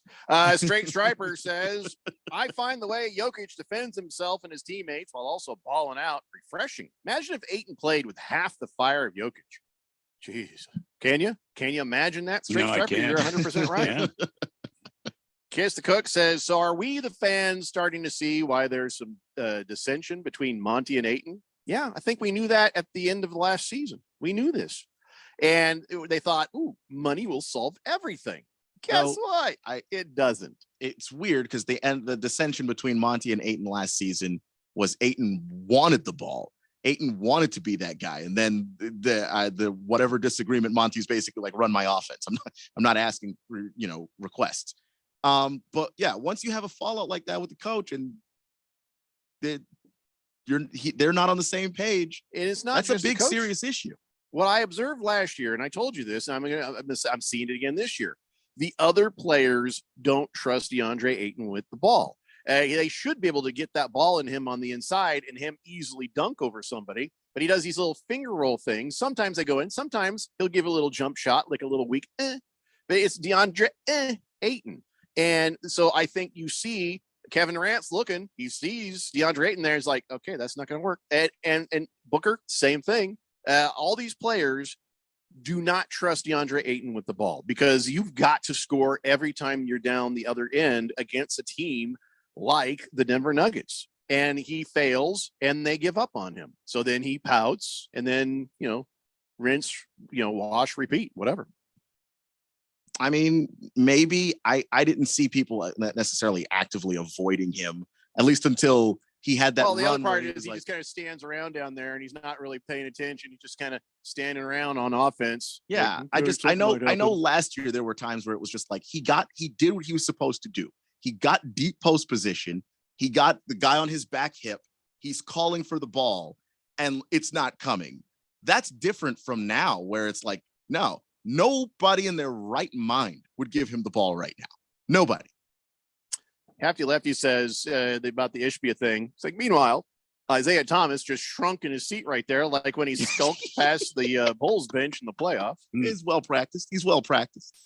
Hefty also says, Ayton gives me a bit of Andrew Bynum vibe. Massive talent, but just doesn't have the mentality needed to be a great NBA player. Different reasons for the lack of fire between the two, but I watch Ayton play, and I just remember Andrew Bynum. That is such a good comparison because Bynum was the guy just every other game was just getting his ass chewed out by Kobe because he just wouldn't play hard. Now, yeah, I think Bynum had some screws loose. Like that guy just really. Is anybody bitching out DeAndre Ayton? Thought he was great. Well, Haven't seen anybody yet. Yeah, that's the thing. Like this team doesn't have that fiery person on it to do that. Publicly, Booker has his back, and he was saying, well, it's on me to try to fire him up. Sometimes you get in a funk like this and it happens. He was trying to give him a pass. I'm like, Booker, that is not your responsibility. That's coach responsibility. That's every player responsibility. And you can't just say, well, it's my fault. No, Booker, it's not your fault. But yeah, somebody needs to bitch this guy out like hardcore. And the thing is, Devin Booker's just not wired to be the guy to do that. This doesn't mean he's a bad player. Doesn't mean he's a bad leader. DeAndre Ayton. Kevin Durant. Those are two guys. Just the way that they seem to me, they appear to be people who, when their team fails, they're like, I just got to be better. If I scored 40 and we lost, I should have scored 50. Like that's the way they think. So they're not thinking, oh, you know what? I got to rip DeAndre Ayton in half because he's not carrying his weight. They're like, damn, well, I'll just carry more weight then. There isn't a person on this team that has that, like, look, like Michael Jordan knew he was carrying his weight. It was like, you better carry yours. You get the ball, shoot it, make it. There's no excuses there. I think these guys, they're great players, going to be in the Hall of Fame, most likely. But none of them is wired to just rip a person in half for not playing well. Thundersnow says, what happened when Jokic was correct, technical in the game, and a fine? NBA finally did something correct. Well, not according to Keon. The letter of the law says they should have tossed him. Big George says, so I agree with you, Jeffrey. I think Jokic was the one at fault and deserving the technical and fine. But why am I seeing all these stories online say that Matt Ishbia was the instigator? I feel like they saw something else besides what I was watching. Yeah, I did not see him instigating anything.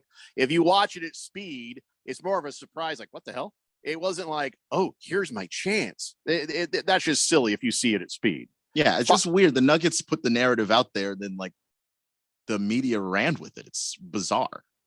Fighting Wampa says maybe DA's body is just catching up to his face and he's just too old to play the game now. Oh, no. God damn. Man.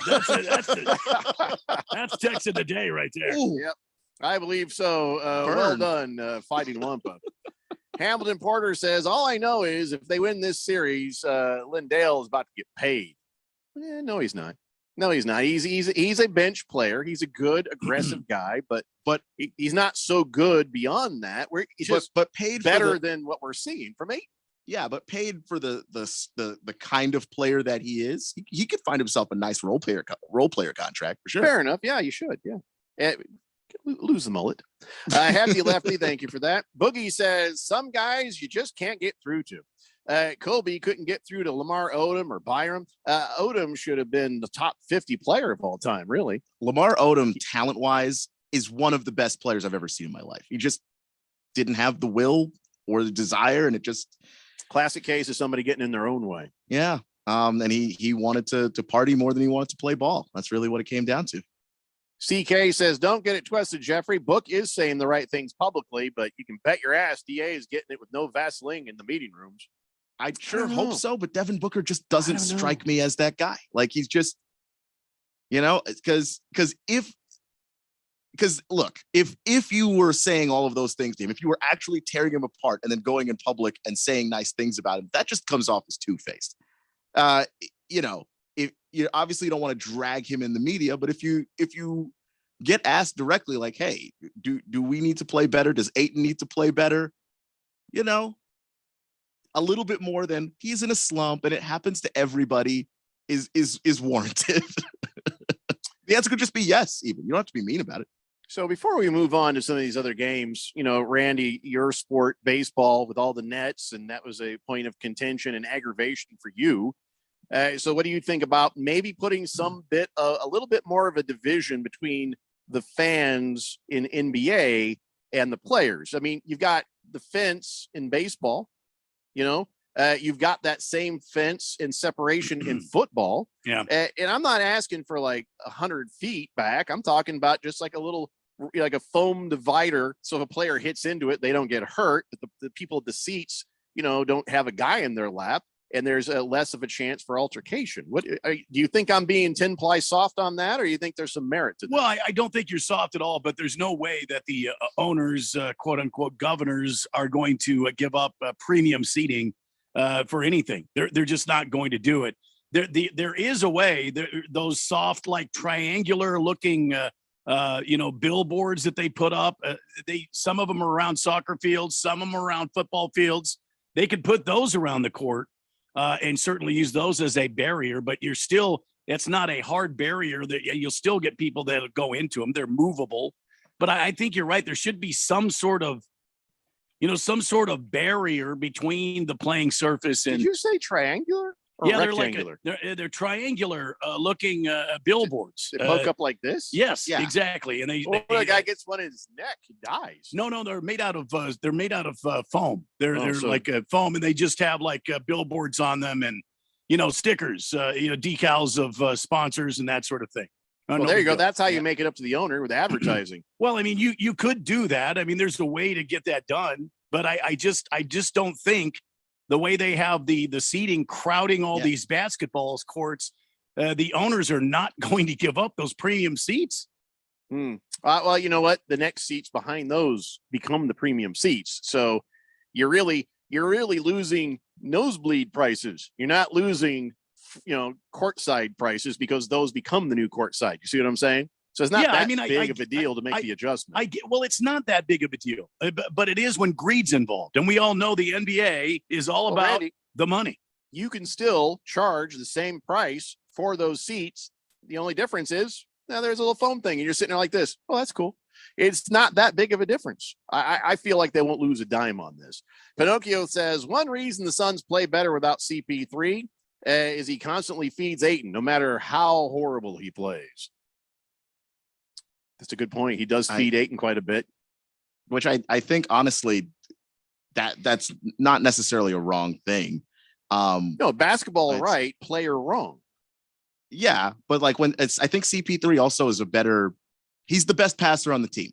And he gets Ayton like the easiest shots. Ayton ends up with stat lines that are like 7 of 9, 9 of 11. They're easy shots. So what I hear you saying is Ayton is a double-double machine because of Chris Paul.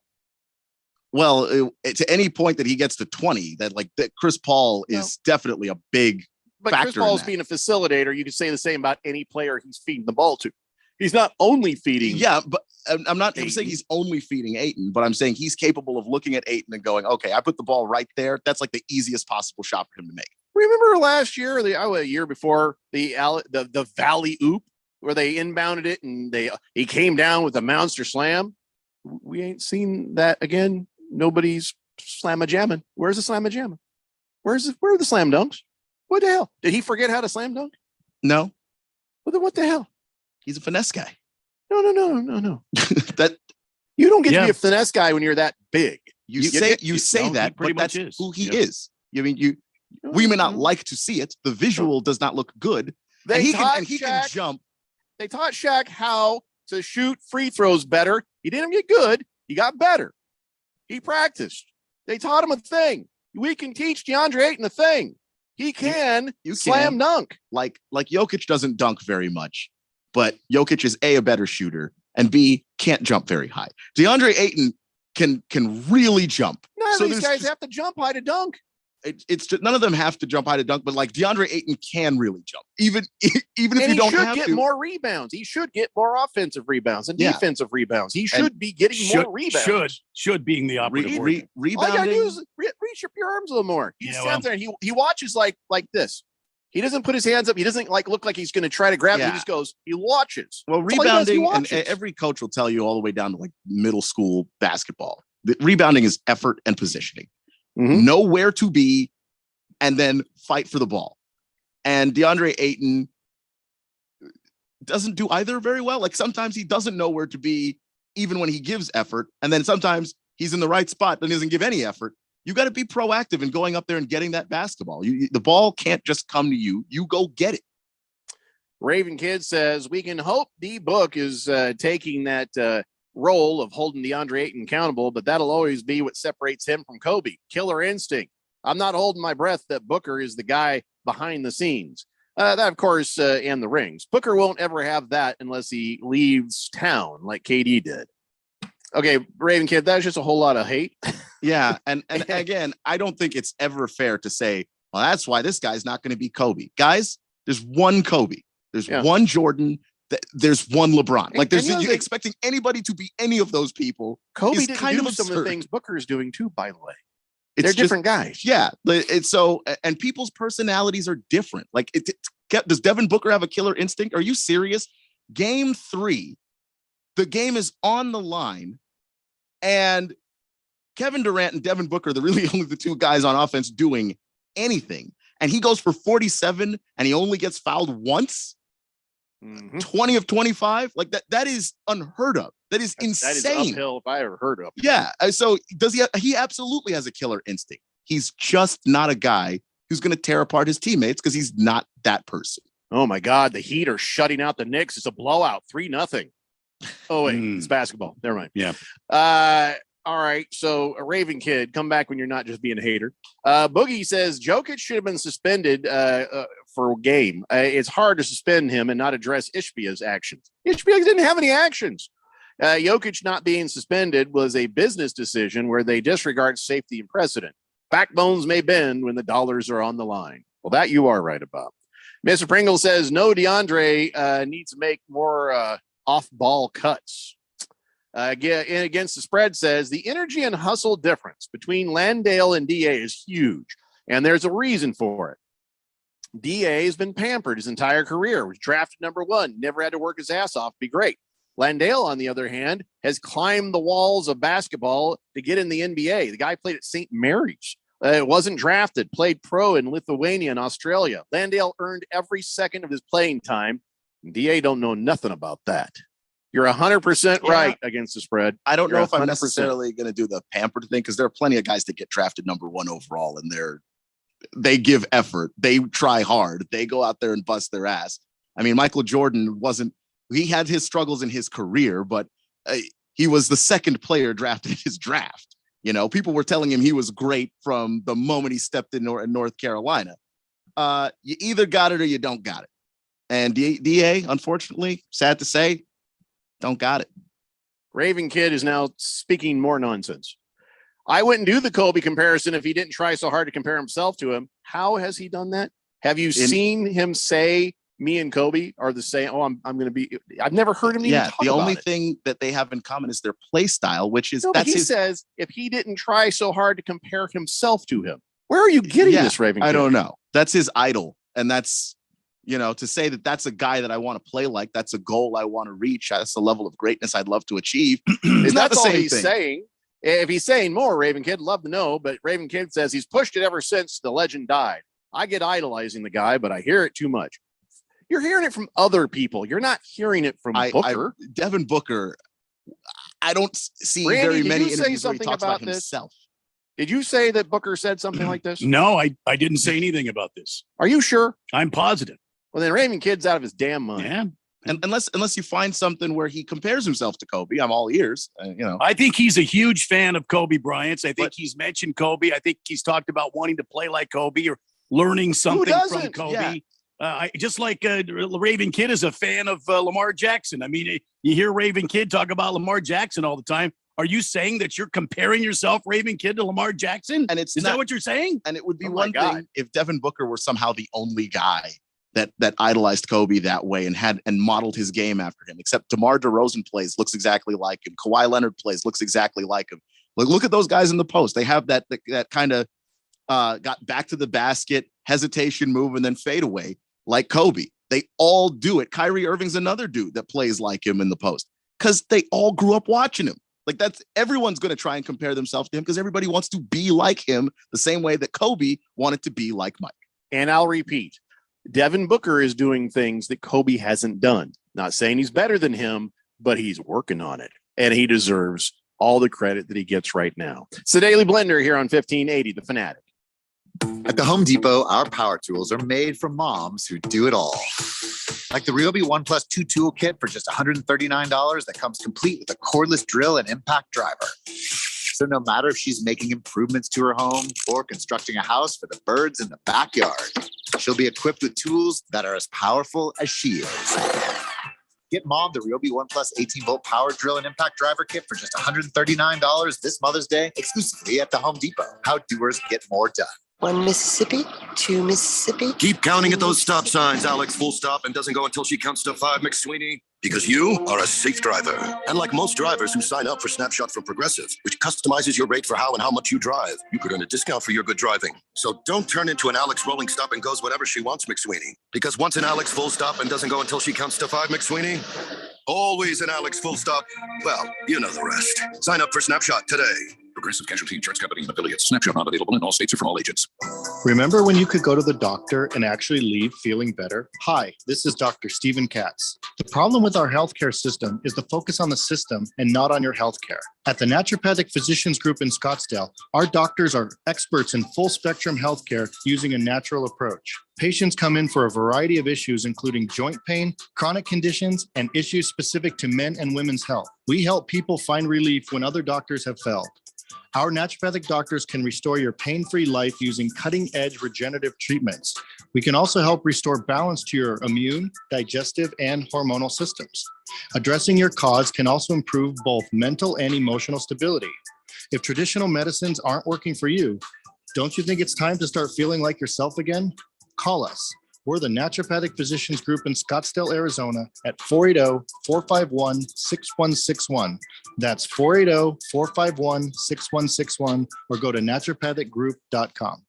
If you're struggling, if you're lost, if you need someone to talk to, or if you're concerned about a loved one, call, text, or live chat the 988 Suicide and Crisis Lifeline. 988 crisis counselors are available 24/7 to listen and provide free, confidential support when you need it most. Thank you for contacting 988. How can I help you today? The first step to health and healing is 3 numbers away. When you reach out to 988, Hope always answers. This message is sponsored by the Arizona Department of Health.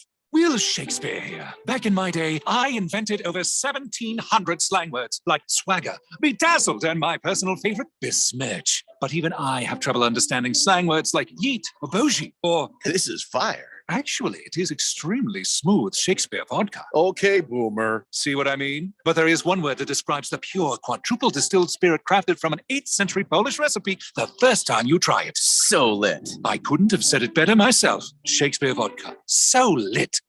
Download our free sports app and stay up with all the latest sports news, scores, highlights, and more. Or stream us live anywhere at 1580thefanatic.com. 1580 and 99.3 The Fanatic, Arizona's home for sports.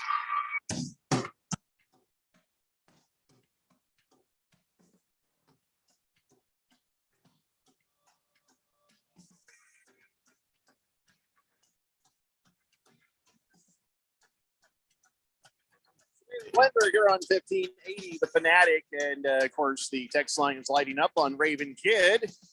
Big George, Raven Kid's just a Suns hater like Donnie and Ralph. I got a text from Ralph just a few minutes ago. What are you talking about? What did Devin Booker do that Kobe didn't do? Well, we told you about earlier. What was it? It was 35 points, 2 games in a row, plus over 70% shooting, right? That is the first time in playoff history that a player has done that, ever. Kobe didn't do it. And I'm not saying Booker is Kobe. I'm not saying Booker's better than Kobe. I'm just saying Booker's sure working on getting to be as good as he can be. Devin Booker's just trying to be the best basketball player he can be. And he is best Devin Booker he can be. Yeah. Hilariously efficient. When I look at the shooting percentage for him, I can just laugh. Like there's nothing else you can say. Like he said last night, forget all this efficiency crap. I don't even care. I just want to win basketball games. But I bet he had no idea what his shooting percentage was. Maybe he knew how many points he had. Just you look up and you see it. But all he's trying to do is win, and that's the right answer. DeAndre Ayton could certainly learn from that. The efficiency isn't important to Devin Booker. He doesn't really care, but it helps the team. It helps the team win because he doesn't need a ton of shots to score a ton of points, which means other guys can get involved. And there are no wasted shots. You're not relying on, quite frankly, your very unreliable DeAndre Ayton to rebound for you because you're making the shots in the first place. 888-368-1580. CK says Raven Kid is clueless. Let us know one time Book has said he was Kobe or trying to be Kobe. Talking heads do make the comparison, though. Stephen A. Smith just said this morning, dubbed him light-skinned Bamba. Oh, yeah, I wish you wouldn't do that. I wish you wouldn't do that. Against the Spread says, I want to know what Landry Shamet had for breakfast yesterday. That guy transformed his game from outhouse to penthouse. He must have ate his Wheaties. Yeah, certainly he was whizzing excellence all over Denver. Absolutely. Yeah. Got 5 3-point shots made and 3 when it really counted. And they left him deep in the corner, decided he wasn't worth covering, and they paid the price. And you take those 15 points, that's the game. And is that going to show up again in Denver? I hope it does. I don't think to the same extent, but those were passes the Suns weren't even making before to guys in the corner for 3. So now that they're actually making those passes and those shots are so open, is Landry Shamet going to give you 19 points again? Probably not. I hope so. But if he gives you 12, start him. 13, yeah, you should start him. You know why? Because what you do, you set up your offense in a similar way. Now, old Mike Pickleball is going to look over there and go, well, all right, we can't double. We got to cover him because look how he hurt us. And now you're opening up other guys or either Kevin Durant and Booker to have a little easier time getting themselves to the basket. So I would start Shamet. And I'm giving Kevin Durant a whole lot of credit, by the way, for not settling for jumpers. He spent a lot of time going to the basket, drawing those fouls, shooting free throws. And those were huge too, because I think he was like 12 of 13 from the line. Just doing what had to be done. And that's a champion right there. All right, 888-368-1580. Let's take a little time here. We're going to get into some football here in the next hour. We're not talking nothing but football starting next hour. Do you guys understand me? Comprende. Yeah. Ralph from Harmon Solar says, best thing about Booker is Coco 5. Shut up, Ralph. All right, so let's just briefly talk about the other games that were. Did you guys watch any of the other games this weekend? Mm-hmm. Randy, were you watching any of the other games this weekend? No. What were you doing? I'm a Suns fan. I don't watch the other games. No, that's fair. I'll allow it. Yeah. All right, so the Celtics and the 76ers, they played a couple of times, and it's all tied up now. Some days Harden shows up. Some days Harden doesn't. Yeah. And he can't play at the same level that he did before when he was in Houston with the Rockets, but he can give you 40 points every now and then. And it does, quite frankly, depend on how the game is officiated. There are some officials who are not going to give James Harden some of those fouls that he used to draw, those fouls that he used to get trying to get to the basket. And when he ends up with an officiating crew that's a little friendlier to his game and his style, he'll still give you 40. So it just depends. But he has to do it more often. I did not see the Lakers game. I did not see the Lakers game on Saturday. I did see the score. Damn. 40-point loss for the Warriors. Did you see it? What the hell happened there? How does that happen? I saw the game, and let's just put it this way. The Warriors couldn't hit water if they fell out of a boat. They struggled. That's a the lot. live by and die by 3 problem, right? Yeah, live by and die by 3, but I wish it was just 3. It was Steph Curry missing the little mid-range jumpers that he usually makes. It was Kevin Looney missing dunks. I mean, everything went wrong for them in that game. They couldn't make anything. They were Steph really flat. Yeah. was 9 of 21, and anytime he's not efficient shooting, they can't win. Well, all right. It's their second worst playoff loss ever in the Steve Kerr era, though. So that's pretty bad. So the Lakers are hosting the Warriors at 7 p.m. And I guess just same plan for Kerr, except for this time, please make the shots. I mean, what do you even do right now? Yeah, I mean, I don't know what adjustment you necessarily can make except to just get the guys to settle down and play the game that you know that they can play. I don't think you're going to see 9 of 21 for Steph again. So the game's going to be a whole lot closer. But yeah, I mean, that's about the adjustment that you can make is, hey, guys, you just got to make the shots because they were there. It's not like they were forcing bad shots. It wasn't Steph trying to shoot through double teams. None of that. It was just the shots were not falling for that team and the way that they shoot the basketball. And this is one of the the reasons why teams don't like to play without a big sometimes. The Warriors can't rebound if they shoot like that. There's no way for them to get second chance points when they're not making shots. 4-time world champion. I think these guys will adjust just fine. They're not going to let one game bother them. They'll come out tonight. It's a new game. We'll see what this game holds for them. I'm sure it'll be a different look for the Golden State Warriors. Well, I'm looking forward to seeing that one right now. As we are, the Heat are up 24-22. Knicks, close game in the second, close to the end of the first quarter. And the game the other night, though, with the Heat and the Knicks, where the Heat won, and now they're up 2-1 on the series. Keon, you kind of felt like the Knicks were going to run right through these Heat when we talked about it before. What happened? Yeah, well, the caveat was without Jimmy Butler, who's back. And when he's back, there's a difference. Well. It's weird. It looked like he didn't really get hurt to begin with. It's just a testament to just how much effort was given into trying to rehab Jimmy and get him back to shape, and B, just the fact that Jimmy himself is a warrior of a guy. He just doesn't quit. He doesn't lie down ever. And he went out, and I just don't think the Knicks were prepared to have to really try that hard. And guarding Jimmy Butler makes life so difficult that actually I think it affected them on the offensive end, just trying to cover him. And so Jalen Brunson and Julius Randle really struggled shooting the basketball. I think they were a combined 44 points, which when those are your two best players, that's just not going to be good enough in the playoffs. And they shot about 31% from the field together. So the Knicks have to shoot the basketball a whole lot better, but also they need an answer for Jimmy Butler, and fast.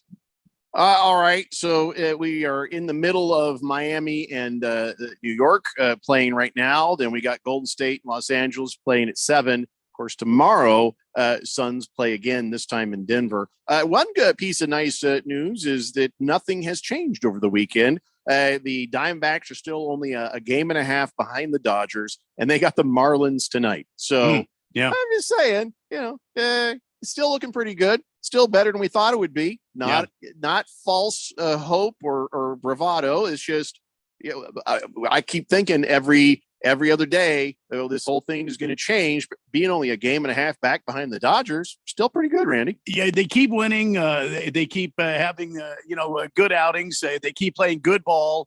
They lost a tough one against the Nationals yesterday. I mean, it was like a slugfest, I guess, in Backwin Ballpark. You're going to go up against the Marlins team that's actually pretty good, second place in the National League East right now. They're playing good ball.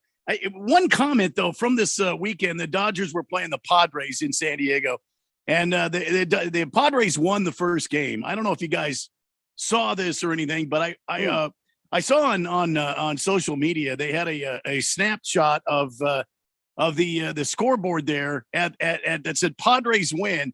And what they had done is they had taken a picture of a Clayton Kershaw, and apparently he'd made like a crying face at some time, and they captured that, and they had put tears running out of his eyes, and they put it and superimposed it over this Padre yellow background. It says Padres win.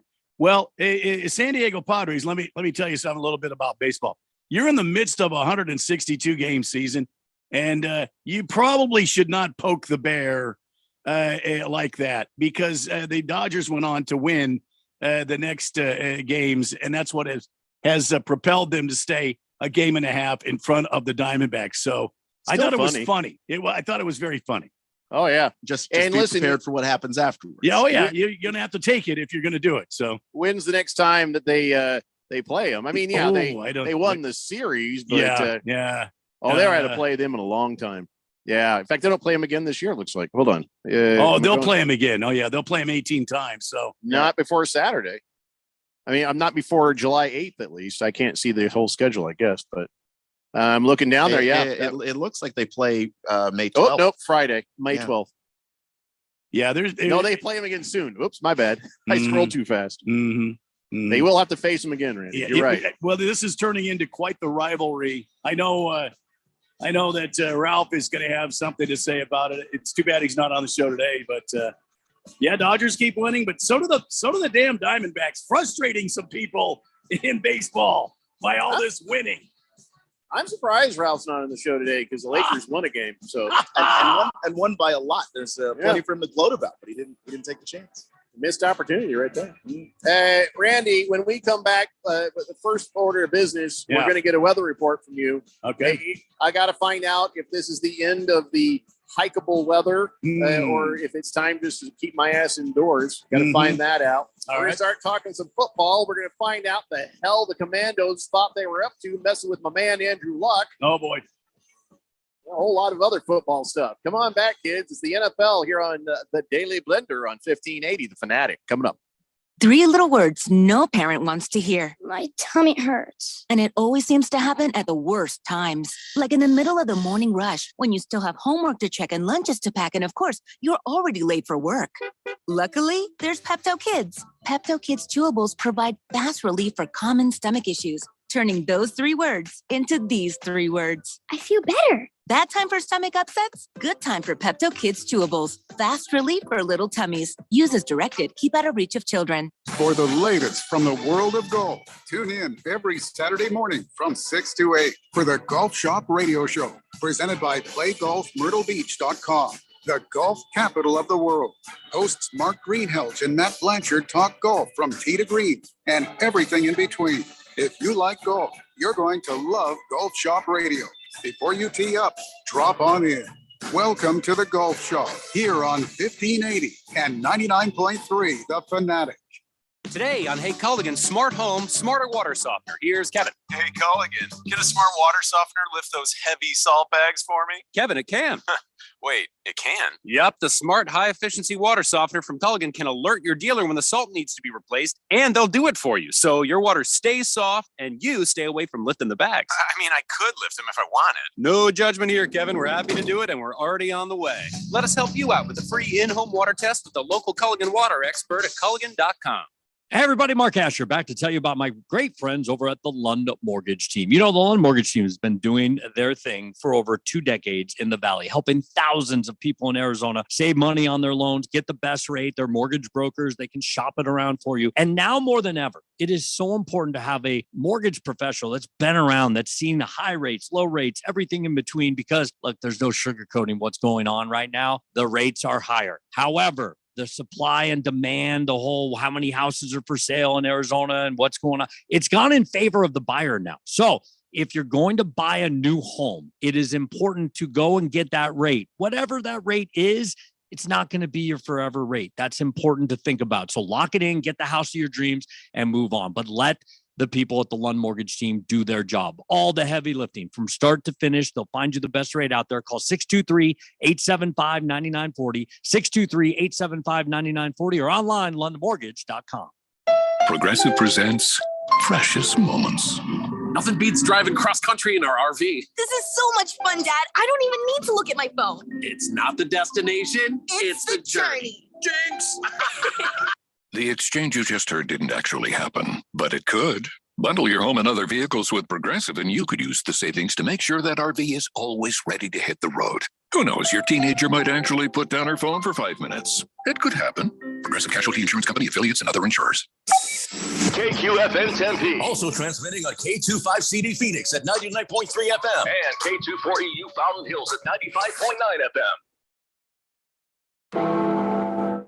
It's time for the third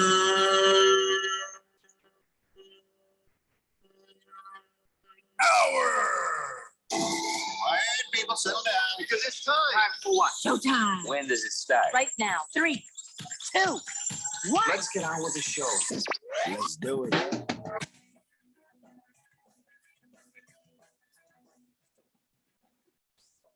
All right, buddy, it's 5 o'clock here on the Daily Blender. I'm your good friend, your radio pal, Jeffrey O'Brien, alongside Randy White. Got Keon Rose in the control room, and you guys are on the Fanatic text line, 888-368-1580, as we broadcast live in the Harmon Solar Studios in Scottsdale. Oh, brother. Starting to get warm out there. Randy. And I'm hoping for some sort of good news. Now, keep in mind, I'm not like these brainless bimbos that are on the TV news shows that always get mad at the weatherman when they don't hear what they want to hear. Yeah.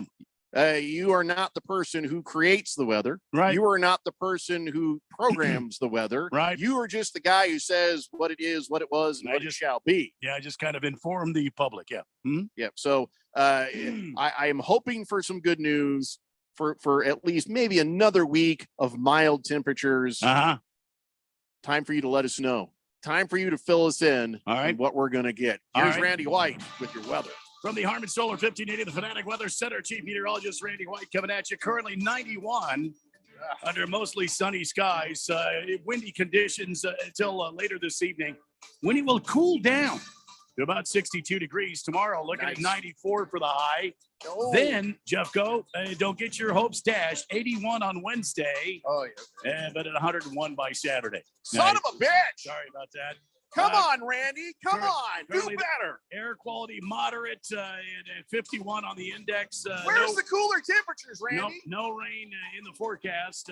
Wind out of the east at 9 miles an I need hour. long-term forecast. 91 degrees currently. God. Under mostly sunny skies at night. But Jeffy, it's only 90 degrees, Jeffrey, in Scottsdale. Only 90. From the 1580, the Fanatic Harman Solar Weather Center, Chief Meteorologist Randy White. Back to you, Jeff. Go.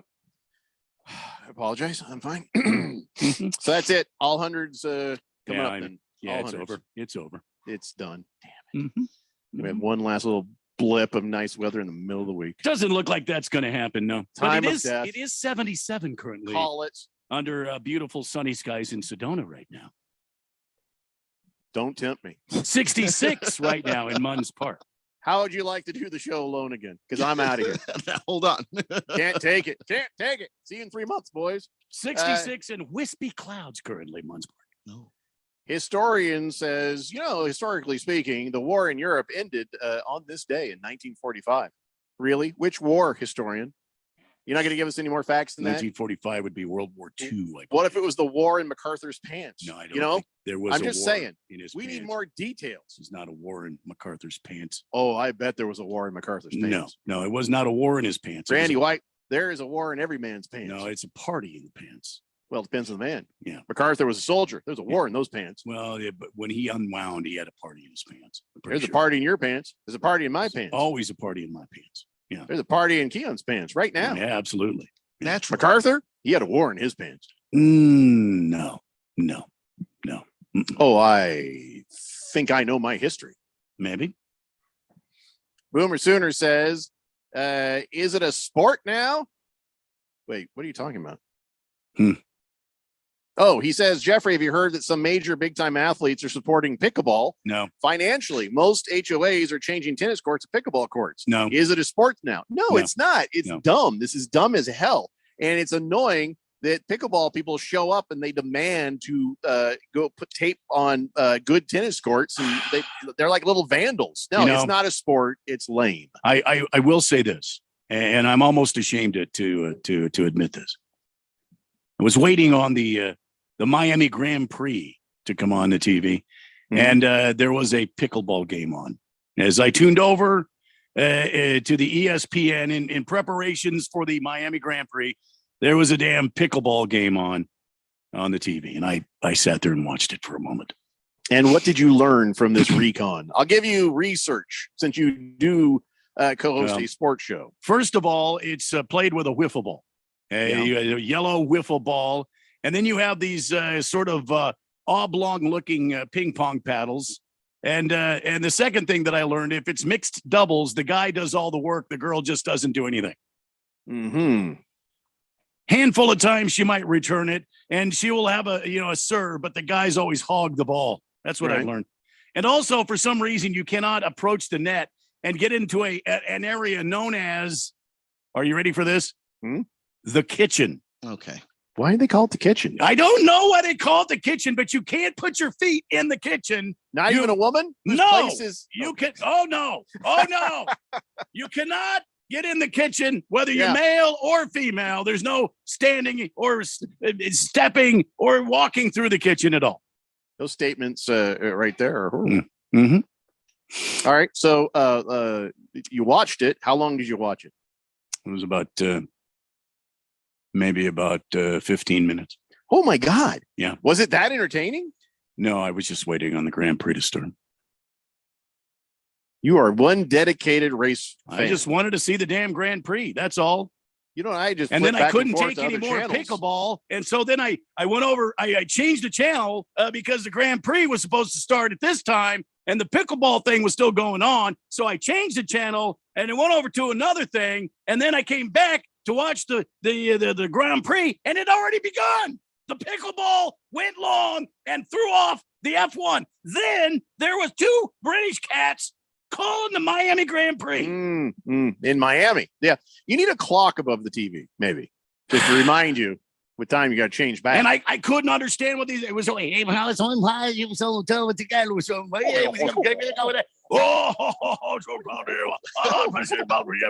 couldn't understand a damn thing these guys were saying. It was like listening to a couple of guys with marbles in their mouth. Let me ask you, though, back to the pickleball. Yeah. Did you enjoy it? I would probably enjoy playing it. Mm-hmm. But you're not old enough yet. You're not old enough yet. Well, these were young people. One of the what do you call them? The picklers? One of the picklers. The pickled? I know. One of the pickled people was only 17 years old. And the other guy was some sort of a professional tennis guy. And then on the other side, mother of 3, she was in her 30s. And next to another, her partner was some sort of slender-looking tennis fellow himself. Did it sell you on this? No. Is it a sport? No. Moving on.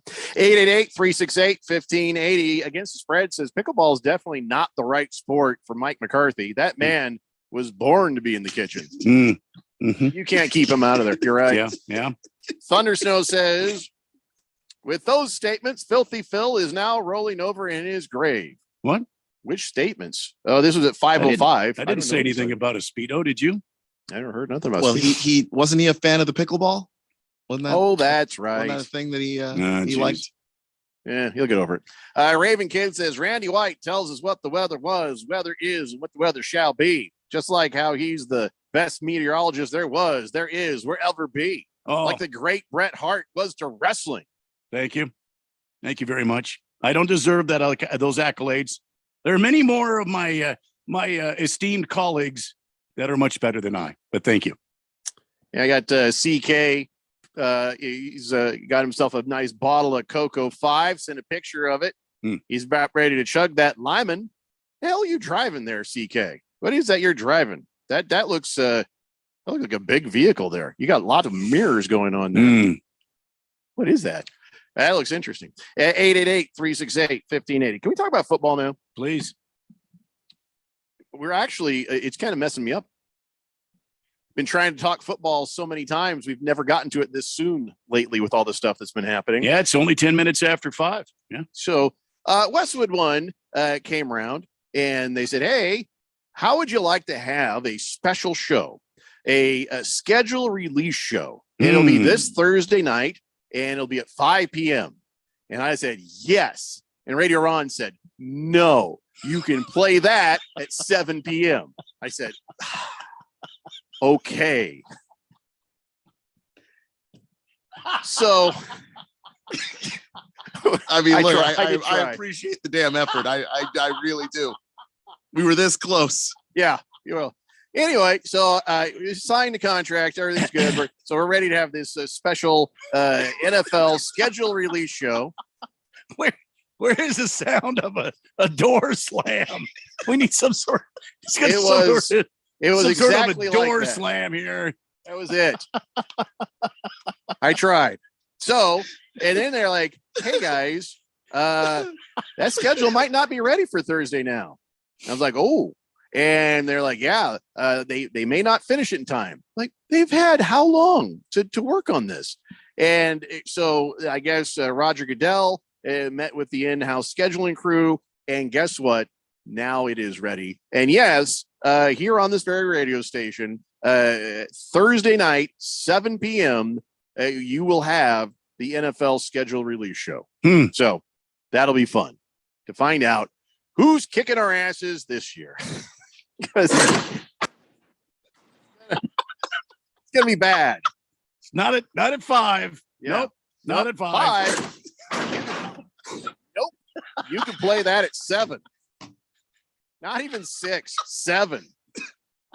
I just want this as far away from you as possible. I don't even want you to try to get out. I don't even think you're getting time off after what happened this year.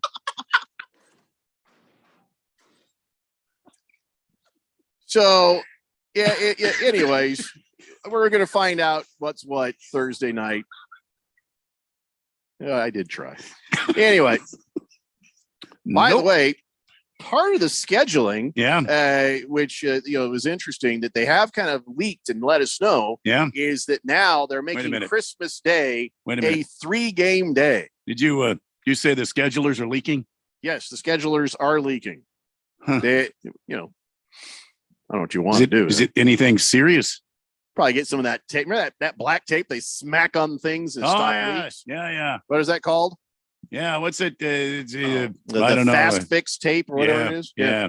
Well, anyway, so now they're saying that Christmases will have 3 games. I don't think they can do that if it's on a Tuesday or a Thursday or Wednesday. You know what I'm saying? I mean, this works on a Monday or a Friday, but at least for this upcoming year, it'll be a Christmas triple header. And I don't know about you guys, but I'm not digging that. I'm not either. I don't want I don't mind football on Christmas. Don't get me wrong. 2 games. Give me an afternoon game and a night game, but keep the morning for Christmas. Well, I can't. There's some of us that I can't watch football all day on Christmas Day. I have other obligations going on. I've got people to see, places to go, grandchildren to spoil, things like that. I can't sit down and watch football all day. Someday when I have grandkids, I will not be saying what you're saying now. That's unfortunate. They can be in the house, but I'm watching football. So what was Grandpa like, Grandma? I remember seeing a guy sitting over there saying, "Shut up!" all the time. I don't know. He was a fine man. He was a fine man. I just think maybe 2 games on Christmas is enough. Tell me if I'm wrong.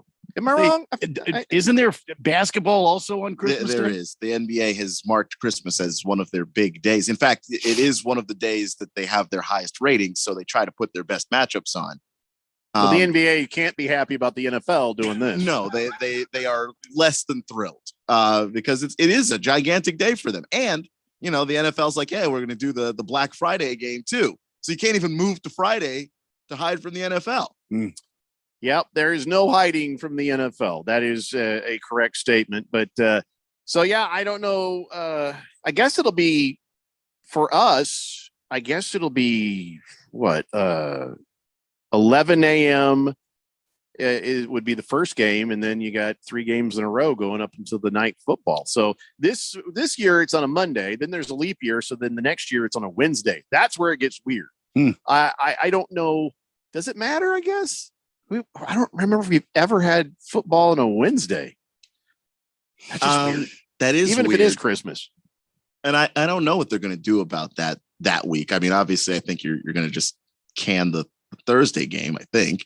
But yeah, I don't know what they're going to do about that because it just seems like that's an even shorter week than most.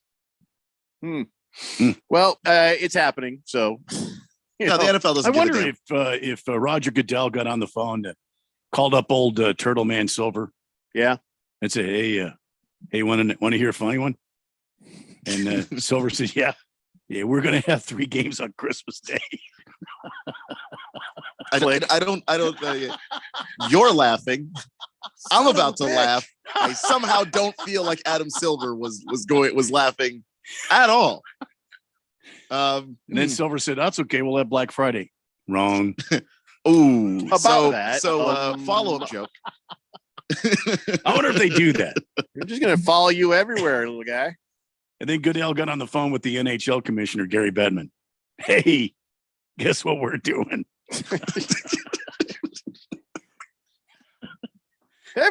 Competition's fine. Competition's fine.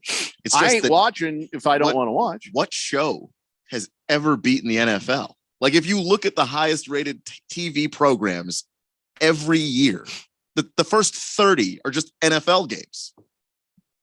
Who wins?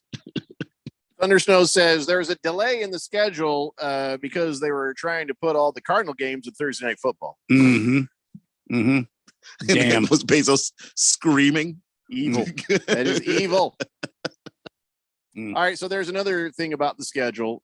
Saints and Patriots now have a game in Germany in November. We know that.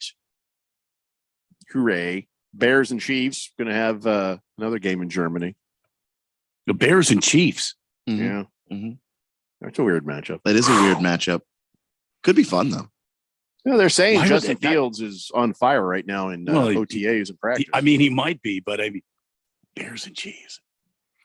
Justin Fields, listen, Keon, how did the Bears do with their draft? Did they get Justin Fields what he needs? Or is this going to be a team that we can look forward to seeing play markedly better this year? I mean, they should be improved. I know that they, with their first move, went out and just got an offensive lineman, Darnell Wright. Really, really great pick. But when you look at the other stuff that they did, I think they continued to address those needs. They went out, and got some defensive interior help. They went and got some corner help to try and fix that defense. Because if you remember, that defense couldn't stop anybody. There was like one game, Justin Fields scored about 35 points on his own, and they still lost the game because they couldn't stop anybody. So they went out and got some defensive line, got some corners, tried to get him some wide receiver help too. I like the running back pickup of Roshan Johnson to add to that running game, to give somebody else the ball so that Justin Fields doesn't have to do the entire ground game himself. I think that was also huge. So yeah, it was a good draft. They should be better. Keon, you have all the answers. And when we come back, you better have some good answers. Uh-oh.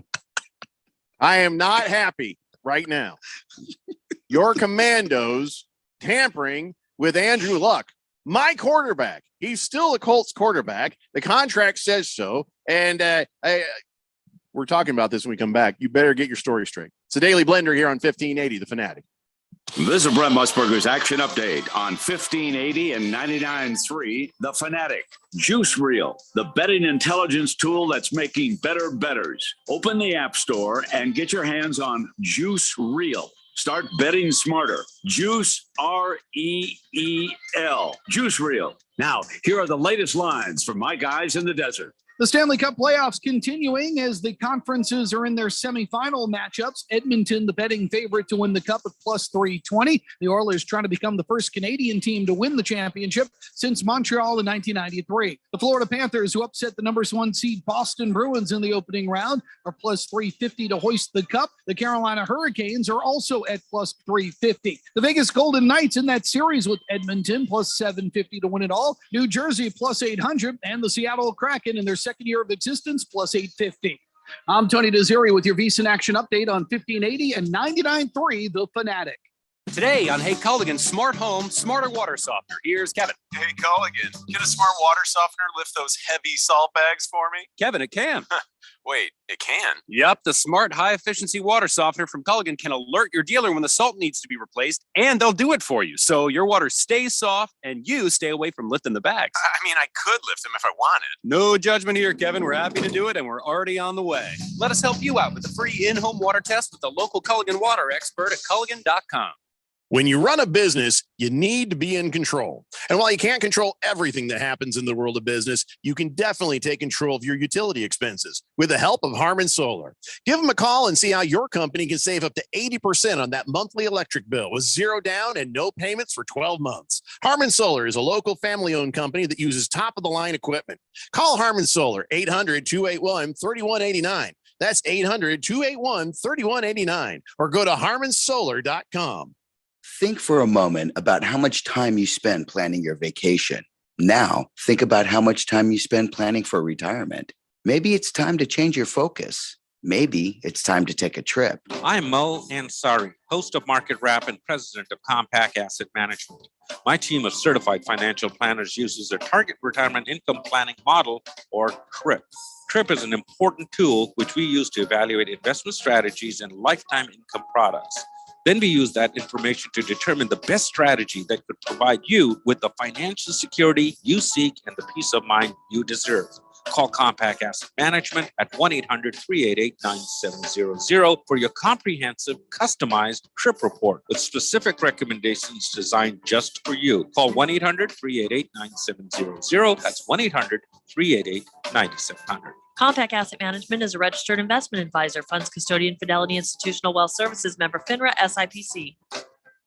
When it comes to covering the high school sports scene in Arizona, AZ Preps 365 has all the answers. Every Saturday morning from 8 until 10, they break down games, interview the newsmakers, talk with coaches from around the state, and stay up to date with what's happening with prep athletes and breaking news from the Arizona prep scene. It's AZ Preps 365, 8 till 10 Saturday mornings on 1580 and 99.3 The Fanatic, and always on at 1580thefanatic.com.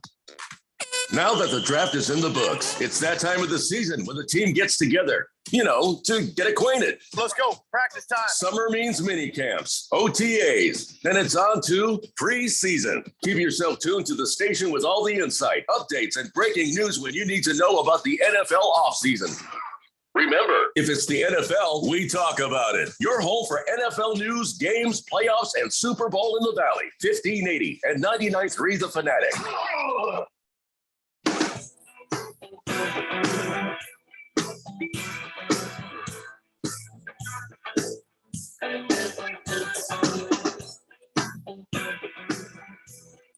It's the Daily Blender here on 1580 The Fanatic, and got a bone to pick with Mr. Keon Rose and his Washington Commandos.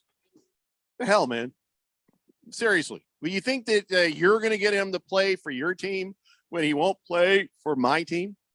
The team that drafted him, the team that sucked for luck, the team that paid him his contract even when they didn't have to when he retired. They paid him cash money because they felt sorry for what Ryan Grigson did to him, getting his spleen lacerated. You think that if Andrew Luck was going to come back and play football for anybody, he would come back and play for your Commandos? How dare you, sir? Well, I didn't think that the team tampering was actually, sons of bitches. Look, I didn't think the team was actually going to go out and try and get Andrew Luck, but they did said, leave no stone unturned. So they went and tried to get him. And Irsay's pissed. He called up the NFL, says, Roger Goodell, you better investigate this. We want our due, and we want our draft picks. And because the Commandos suck, they're going to be high. But we want that draft pick. It's never I wish high. we'd known about this before the draft. We should have had your pick.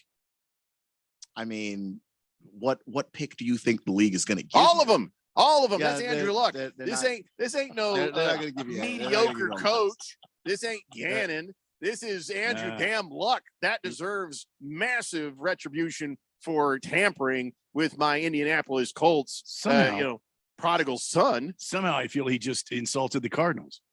Well, how did I insult the Cardinals? Not you, Jeffrey. Somehow I feel like he just insulted the Cardinals. No, just your coach.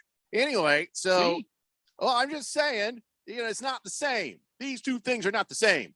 Andrew Luck, Gannon, not the same. Explain yourself, Keon. Explain myself. You're asking me to explain on behalf of a team that has been one of the most quarterback desperate teams in the NFL. Mm-hmm. They classic Jeffrey's avoiding the issue. How am I avoiding the issue? Not you, classic Jeffrey. I feel like I'm very much addressing. Sorry, I caught the comma in the wrong place. I'm pretty sure I'm addressing the issue. Wait, that is why they did what they did. Is it right? Well, no, obviously, but you're asking me to defend them, and I am not trying to. I just indefensible. But you're not getting a first rounder or a second rounder, so it's all good. You're gonna get something. You might get something. That's true. I want Ron Rivera's glasses. Well, he needs to coach the whole season without his glasses. He's very well. Actually, I don't know if he's nearsighted or not. But the point is, he needs those glasses to coach. Too bad. Absolutely tampered. Can't give cancer medicine. Well, he already beat it. Well, yeah, that's no good, Randy. Yeah, it doesn't help now. He already beat the Never cancer. mind. But also, yeah. Oh my God. I just wanted his glasses. I want your life. Andrew Luck was never going to. Why are you even bothering? You just gave us a free draft pick. That's all you just did. That's just dumb. Who's running your team? Who's the guy in charge of this? It's Who's Ron the GM? Rivera. Well, he's GM too? The GM is Martin Mayhew. But to be clear, Ron Rivera got hired first, then hired everybody else. Nothing happens in that organization except Ron Rivera says so. The scene this afternoon in Martin Mayhew's office was one of maybe a tense conversation between Ron Rivera and this Martin Mayhew fella. I wonder if Ron Rivera knew this was actually taking place. I find it hard to believe that Ron Martin didn't know. Mayhew went out rogue and tried to make a big move. Because when Ron Rivera got hired, he basically came in and said, look, I want to turn this organization around. You need a coach-centric approach. Everything runs through Ron Rivera. Nothing in that organization goes that doesn't, that Ron doesn't know about. Pulled for you. We were happy when you beat cancer. But here's the thing, though. But now here's the thing. Here's where I'm thinking you might be just a little bit ungrateful, just a touch ungrateful. I'm happy for the pick. Wow. For the pick. Not happy that we took Carson Wentz off your hands. We took him and the whole contract. That didn't entitle you to call Andrew Luck. Didn't have to take the whole contract. Classic move. Could have taken half, and that would have been more than fair. Took the whole contract, ate the entire thing. You eat that contract, and you deserve it. And you're tampering with Andrew Luck. Exactly. Already paid the penalty. I still want to pick. Well, you're not getting one. There's another very tense phone call that's going to need to happen, and you know who that's between. Irsay calling up Andrew Luck. Hey, man, what the hell? What the hell? These guys are calling you last year or whenever it was, and you didn't call? You didn't tell me? We could have had picks sooner. Why you can't? I paid you. I paid you, and I didn't have to pay you, man. What the heck? Probably in Andrew Luck's mind, he was just like, yeah, I told him no. Still, probably should. Hey, Jim, you should probably know this, but the Commandos called me. You know, hey, Andrew, you hear something, say something. You know what I mean? Yeah, I mean, the guy just paid you $100 million. One phone call. That's all you needed to make. So I think Irsay's got a right to be a little grumpy with Andrew Luck. But Andrew Luck, I don't know what he's out there doing. I don't know what he's busy with. But, because of all this, you know who's back? Captain Andrew Luck. And he actually tweeted for the first time in 3 years, just 2 hours ago. Would you like to hear this tweet? Oh, please. I love Captain Andrew Luck. All right, Randy. Dearest mother, oh, it warms my beard to write you. A dispatch arrived at my home far within the Appalachians, stating I'm once again the topic of conversation inside the periodicals. It's fascinating. I hope you received a basket of salted raccoon toes and lemon mouse cakes. Andrew. Beautiful. Wow. Just always touching. Always touching. Always writing his mother. What a good son. If Andrew Luck is coming back, he's coming back a Colt. But Andrew Luck is not coming back. He's not coming back. Why doesn't he come back? Does he not like me? You don't want him back now. You don't Does want he him think back. I'm ugly? No. Is that it? Did I get fat? I No, I got a little fat. Why isn't Andrew coming back? Just wants to be friends. Just wants to be friends. We got friend zoned by Andrew Luck. Jeffrey, we're on the air. You said you would not get emotional again. I guess when you lacerate a guy's spleen, I mean, Yeah. He has a good reason. Big George says, why is Brett Musburger trying to sell us on juice? Oh, he wants you to be healthy. I know he's getting old, but I don't need to be sold on how good juice is. I don't think that's the juice he's talking about. It's not prune juice, Big George. Bruno Baller says, yes, the full schedule release for the NFL is Thursday. That ought to be exciting. We all know Randy already has the Cardinals going 17-0 this year. Hell yes, I do. Well, now pump your brakes now. And we haven't seen the schedule. Randy White is a thoughtful, considerate, honest. He researches. He looks into what is. Yes. So he might say it's 18-0. Good looking. Could be 18-0. Smells good. I'm handsome, kind of done. ruggedly handsome. Way back on the researching part. I'm already good with that. So, by the way, I'm not going to sit here and talk about my Colts all day, but I guess Anthony Richardson, Shane Steichen, my coach, is saying, yeah, he's there every day now, attacking this thing like a pro. And he's like, yeah, we just got to get consistent and be consistent every single day with this same energy. But, man, he's in there. He's got presence. He's got bounce. He's got a smile. He's got energy. And he's making his plays. He's throwing the ball. They're all pretty happy. He's like, man, we got to get him comfortable with the playbook. And it's just fun to have him there. Now, I don't know if he's going to win the quarterback battle between him and Gardner Minshew, but it's just he's there with the right attitude. He's there to work, and he's having a good time. So a lot of people are saying the Colts might have gotten the best pick in the entire draft. The more everybody analyzes and looks at these things, I hope they're right. But also, pump the brakes. People got to print something, right? Let's talk about your quarterback there, Randy White. Which one? The one that says he's the best quarterback in this draft class. The one that says, I elevate everyone around me. David Blau? Try again. Kyler Murray? One more time. Yeah, I don't know who the hell you're talking about then. You drafted Clayton Tune, 9th quarterback selected in this year's draft. Who? Oh my God. Clayton Tune. Yeah, was he Mr. Irrelevant? He was not Mr. Irrelevant. He did play at the University of Houston. He's a really 5 years sharp football player. He played 5 years. Yes. So then he's dumb as a rock. Then is that what you're telling me? No, he's on the 5-year plan in college. No. You go 4 years, what? Graduate, and then do a graduate degree in that last year. So what do you do his degree in basket weaving? He did his degree in not getting drafted in 5 years. I don't think that they do graduate degrees in basketball. Mind-blowing pick by I don't think Clayton Monty Tune, Osenford in the war room over there. I think Clayton Tune at a certain point in his college career thought he was going pro in something other than sports. Mind-blowing pick. But I like what was the other thing that he was going to go pro in? Oh, I have no idea. Agriculture. I mean, you could probably look up what his major is. Pretty sure it was agriculture or oil drilling. Animal husbandry. Well, that could be. That could be it. Yeah.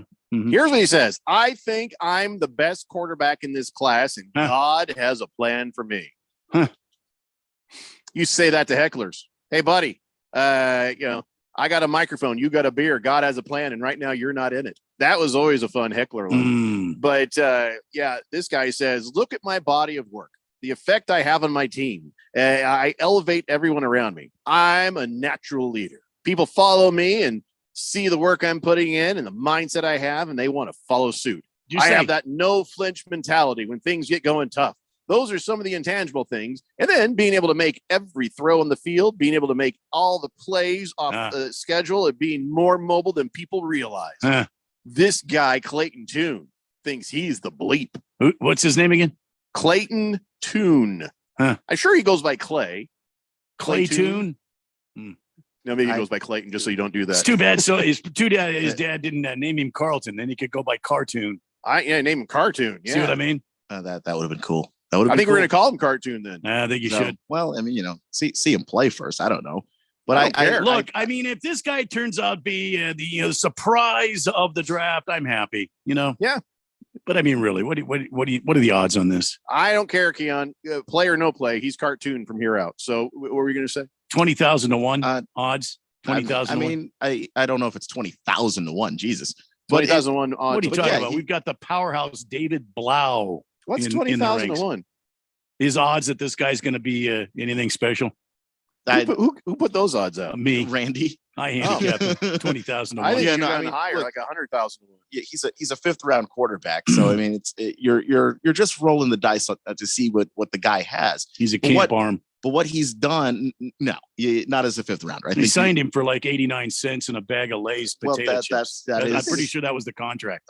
Just a pick. He's just a full tank of gas, which could be gold this year. So I don't know. I don't know why you're so down on the dude. He hasn't done anything yet. Exactly. But so why are you down on him? Because he went so high in the damn draft. This guy should have been Mr. Irrelevant. That's not true. He went in the 5th round. That's plenty low in the draft. And anyway, when he was in Houston, he became a captain of the team as a junior, and held that status for the remainder of his time in college. From Houston lately? Say it again. Have you seen the professional teams from Houston? Yeah, but he didn't play on a professional team in Houston. He played on a college team, and it was a really good team for the level of football that they played.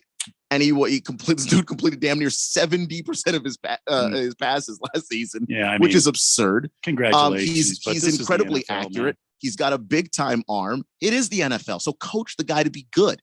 I mean, if there's something there, you'll find it. But if not, okay, fine. You only use the 5th rounder on him. So I blinked. I literally blinked, and there's like a bunch of texts on the text line. Just sort of bling. We're calling him Cartoon. Don't care what you say. I mean, Tuck says Complaining about an NFL triple header on any day, even Christmas, has got to be a man card violation. It isn't. Well, you're not. I'm supposed to I'm not say the one that. to say, but I just feel like. So, Keon, let me have it. Tuck, it isn't. It's just, at least having that time with your family. That's not a man card violation, but maybe if it's a triple header, I don't know, bump it up a little bit. I don't know. CK says Colts should get Chase Young for this offense. What are you talking about? Against the spread, says Kevin from the Culligan Water commercial, definitely will not be man of the day. I'm sick of hearing that terrible commercial. Think about it. Kevin, soft, wants water, is too soft to lift some salt bags. That sad advertising industry preys upon the soft serve Kevin. Instead, Kevin needs to lift some weights, listen to Wu-Tang, and carry his own damn salt bags. DA needs to get tough too. Sounds like Kevin from the Culligan commercial didn't expect them to say yes. Wow. I don't know. Kevin is 20 ply soft. It does. It hurts my heart to hear that commercial. Pretty sure Kevin is an actor and was just acting. Still. Colts fan Dan says, Jeffco, it's Irsay, not Irsay. I call him Irsay because I want to call him Irsay. Colts fan Dan. That's what I do. Last Optimist says, as a Cardinals fan, I want Kyler to rest all season. The Cards will lock up the number 1 and number 2 picks with no more than 3 wins. I'll tell you what, it's looking like the Cardinals very well could end up, according to Josh Weinfuss, controlling that 2024 draft. And you can't get too upset about that. And not just because, things are going to look pretty grim for them this season, but because they also got the Texans pick, and the Texans are going to be bad again. So you potentially have a couple of high picks to do with whatever you want. Yeah, you know what? We're out of time today, I think, to really get too deep on this because shows about this has been a fast show, hasn't it? It has gone by fast. Yeah, it has. It has. Yeah. Oh man, cocaine is amazing. Yeah. Anyway, hell of a drug. Just kidding. My wife hates when I joke. She hates that. Never done it. Never will. It's bad for you, kids. Let's take a break. When we come back, we've got on this date in big Georgia sports history, and I'm sure other things. It's the Daily Blender here on 1580, The Fanatic. Without the ones like you who work tirelessly to keep things running, everything would suddenly stop. Hospitals, factories, schools, and power plants, they all depend on you. No matter the weather, emergency, or time of day, you're the ones who get it done. At Grainger, we're here for you with professional-grade industrial supplies. Count on real-time product availability and fast delivery. Call, click Grainger.com, or just stop by. Grainger, for the ones who get it done.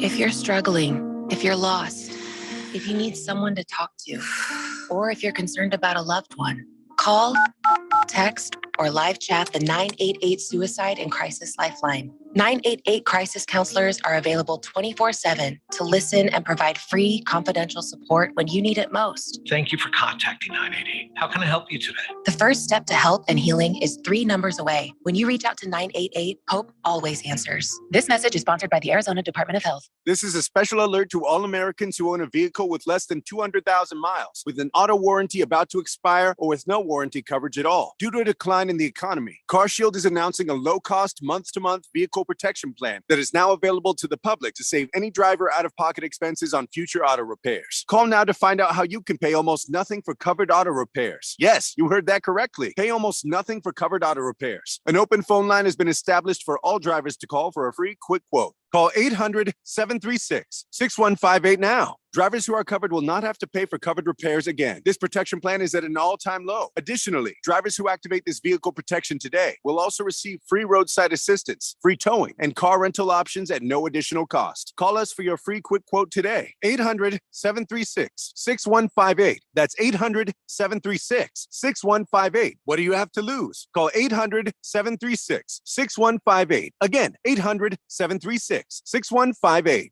Without the ones like you who work tirelessly to keep things running, everything would suddenly stop. Hospitals, factories, schools, and power plants, they all depend on you.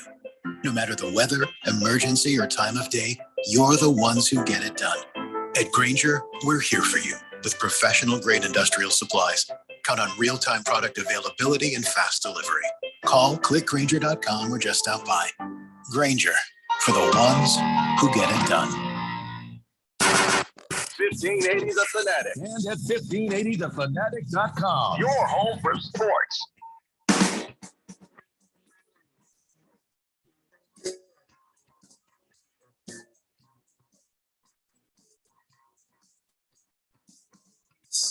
Stay together here on 1580 The Fanatic, and no Bruno Baller. Clay Tune is not related to Al Toon, the former NFL receivers.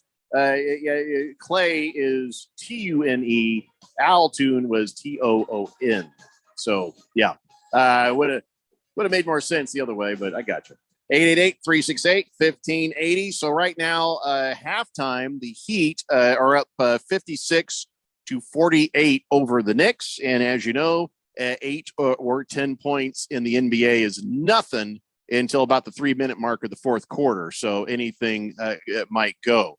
Big George wanted us to know, where the hell did it go? He was trying to give me that whole breaking news thing, but Chicago Blackhawks have won the NHL draft lottery and won the right to select generational talent Connor Bedard, number 1 overall at the June 28th draft in Nashville.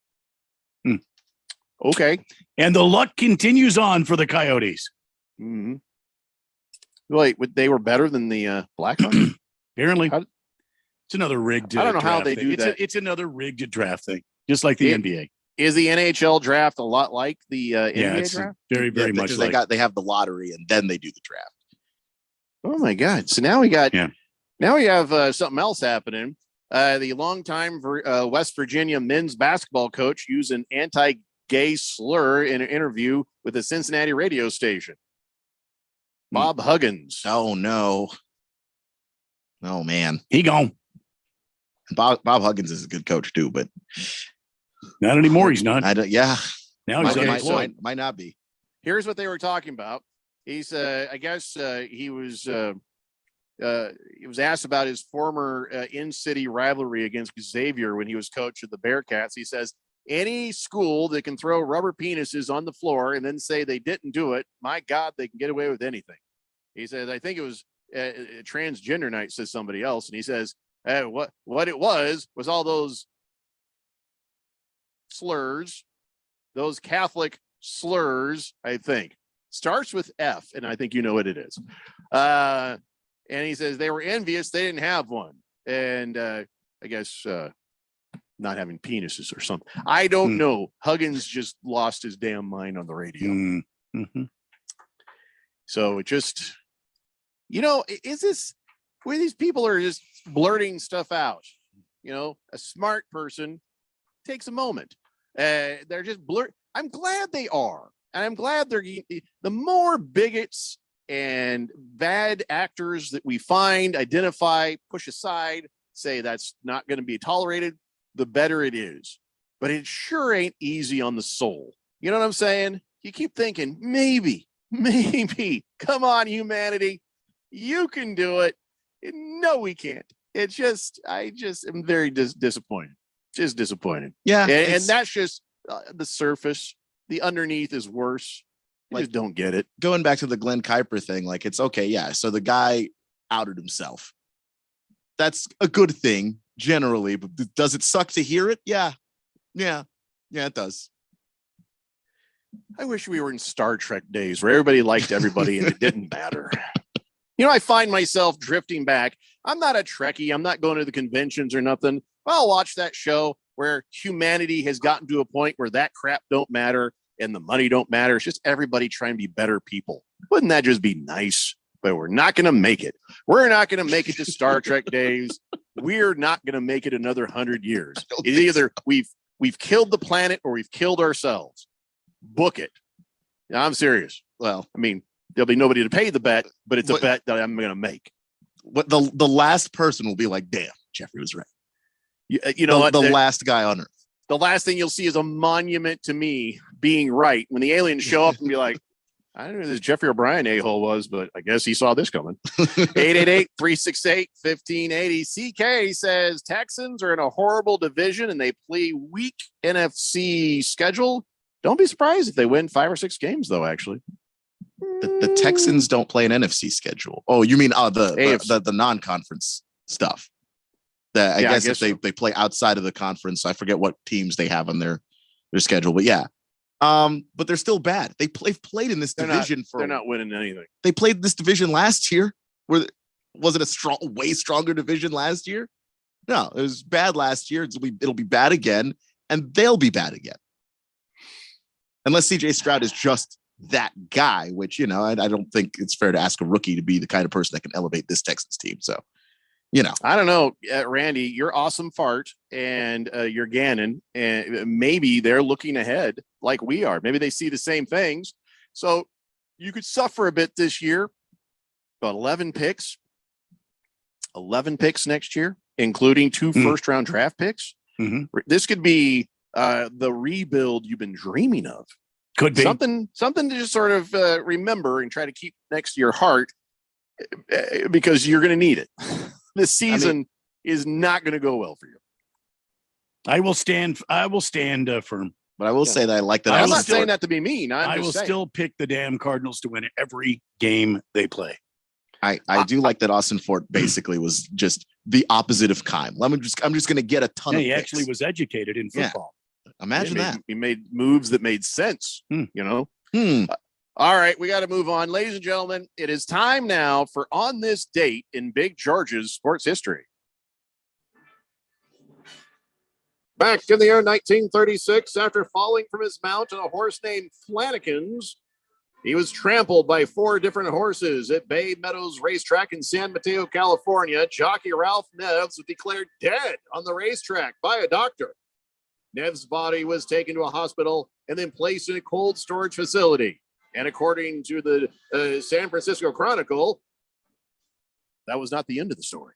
I guess when he was in cold storage, he somehow revived, and he took a cab back to the track and he rode again the following day. What? I know. They're like, this dude's dead. All right, check him out at the hospital. Yeah, that dude's dead. Put him in the freezer. Can you let me out? It's cold in here. Can you let me out, please?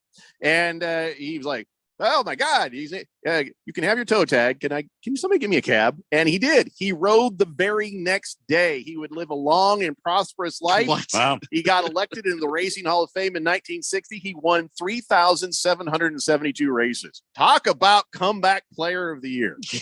No kidding. Googly moogly. Wow. That is an amazing story right there. I can't believe we don't all hear that story more often. Someone should really make that a movie, because that can be a funny movie that also has some drama in it. That'd be great. I just don't know how. I mean, I know they didn't have the same, medical, probably procedures, or they didn't have the same instruments, but you can tell if a guy's dead or not. Right? A pulse is a pulse, You would think, right? yeah. Get trampled by a race. Evidently, he wasn't trampled so bad he couldn't ride a horse the next day. So evidently, not enough things were broken or bruised. And then how do you not catch a little breathing? Because it had to be a little breathing. Yeah, glass up to the nose or something, little mirror or whatever, just to see. Oh, it's fogging. He's not dead. So don't ever end up in a hospital in San Mateo, California, because that is some crappy healthcare right there. Well, they can't tell a dead guy from a live guy.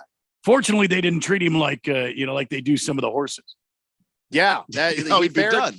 Better than the horse. I think it's time now we spin the wheel of sports, find out what we talk about randomly next. Sorry, Keon, and all you other single dudes out there. Simone Biles is officially married.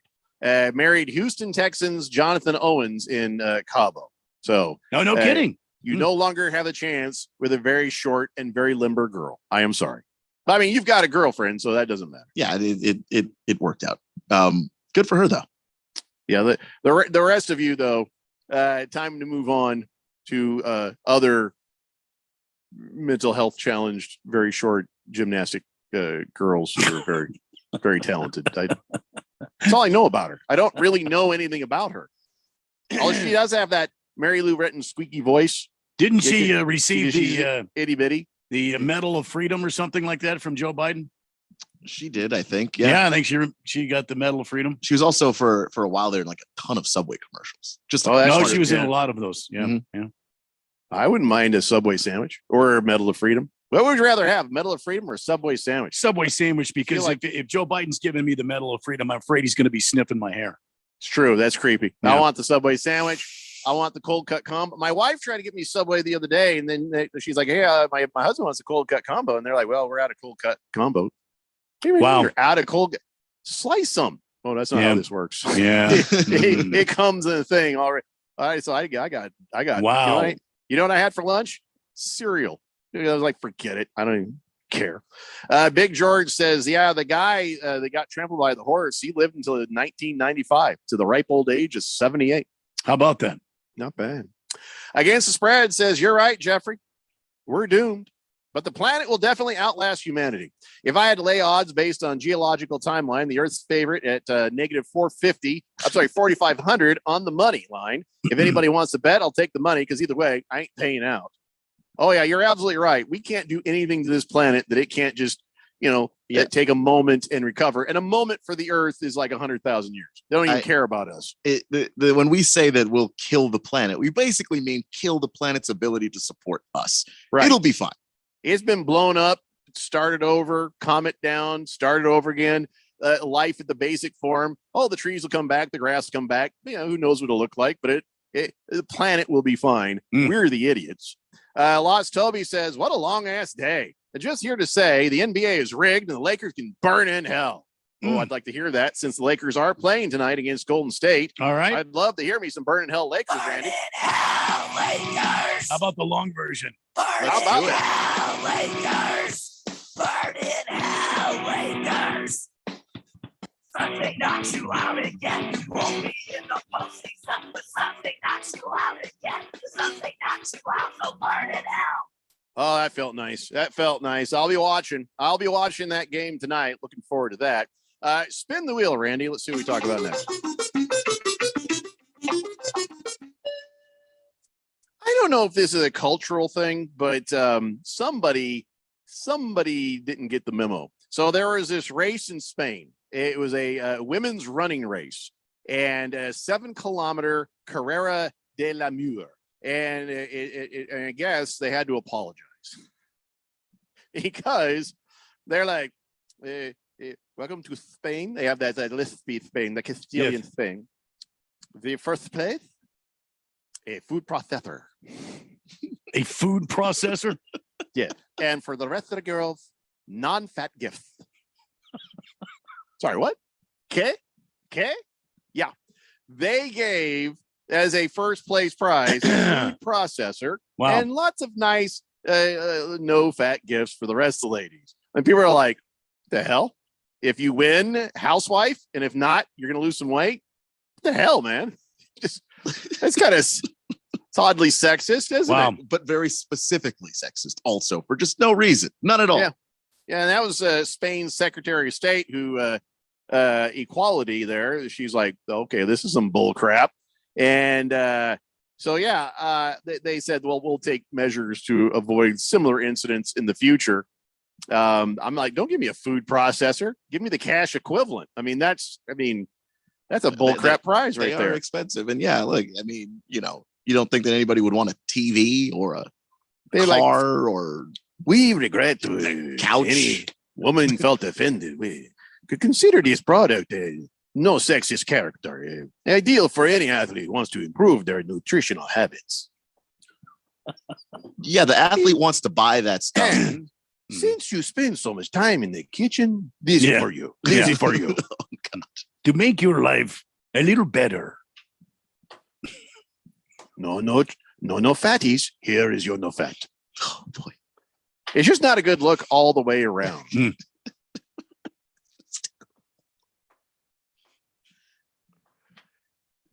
Just very specifically terrible. Cabana in Phoenix says, the Coyotes get the 6th and 12th pick. Yeah, but who cares? I mean, there was a guy everybody wanted. Yeah. And that guy will not be a Coyote. So, we'll see. Big George, he says, what would be the best? Phoenix Suns move on to the next round, play the Los Angeles Lakers in the Western Conference Finals, and we win.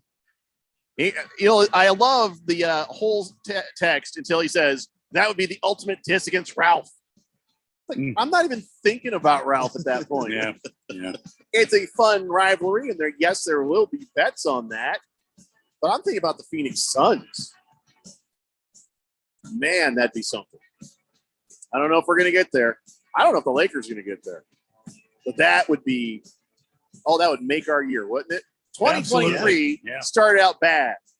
For me personally, I don't know about the rest of you out there, but this has been a rough year.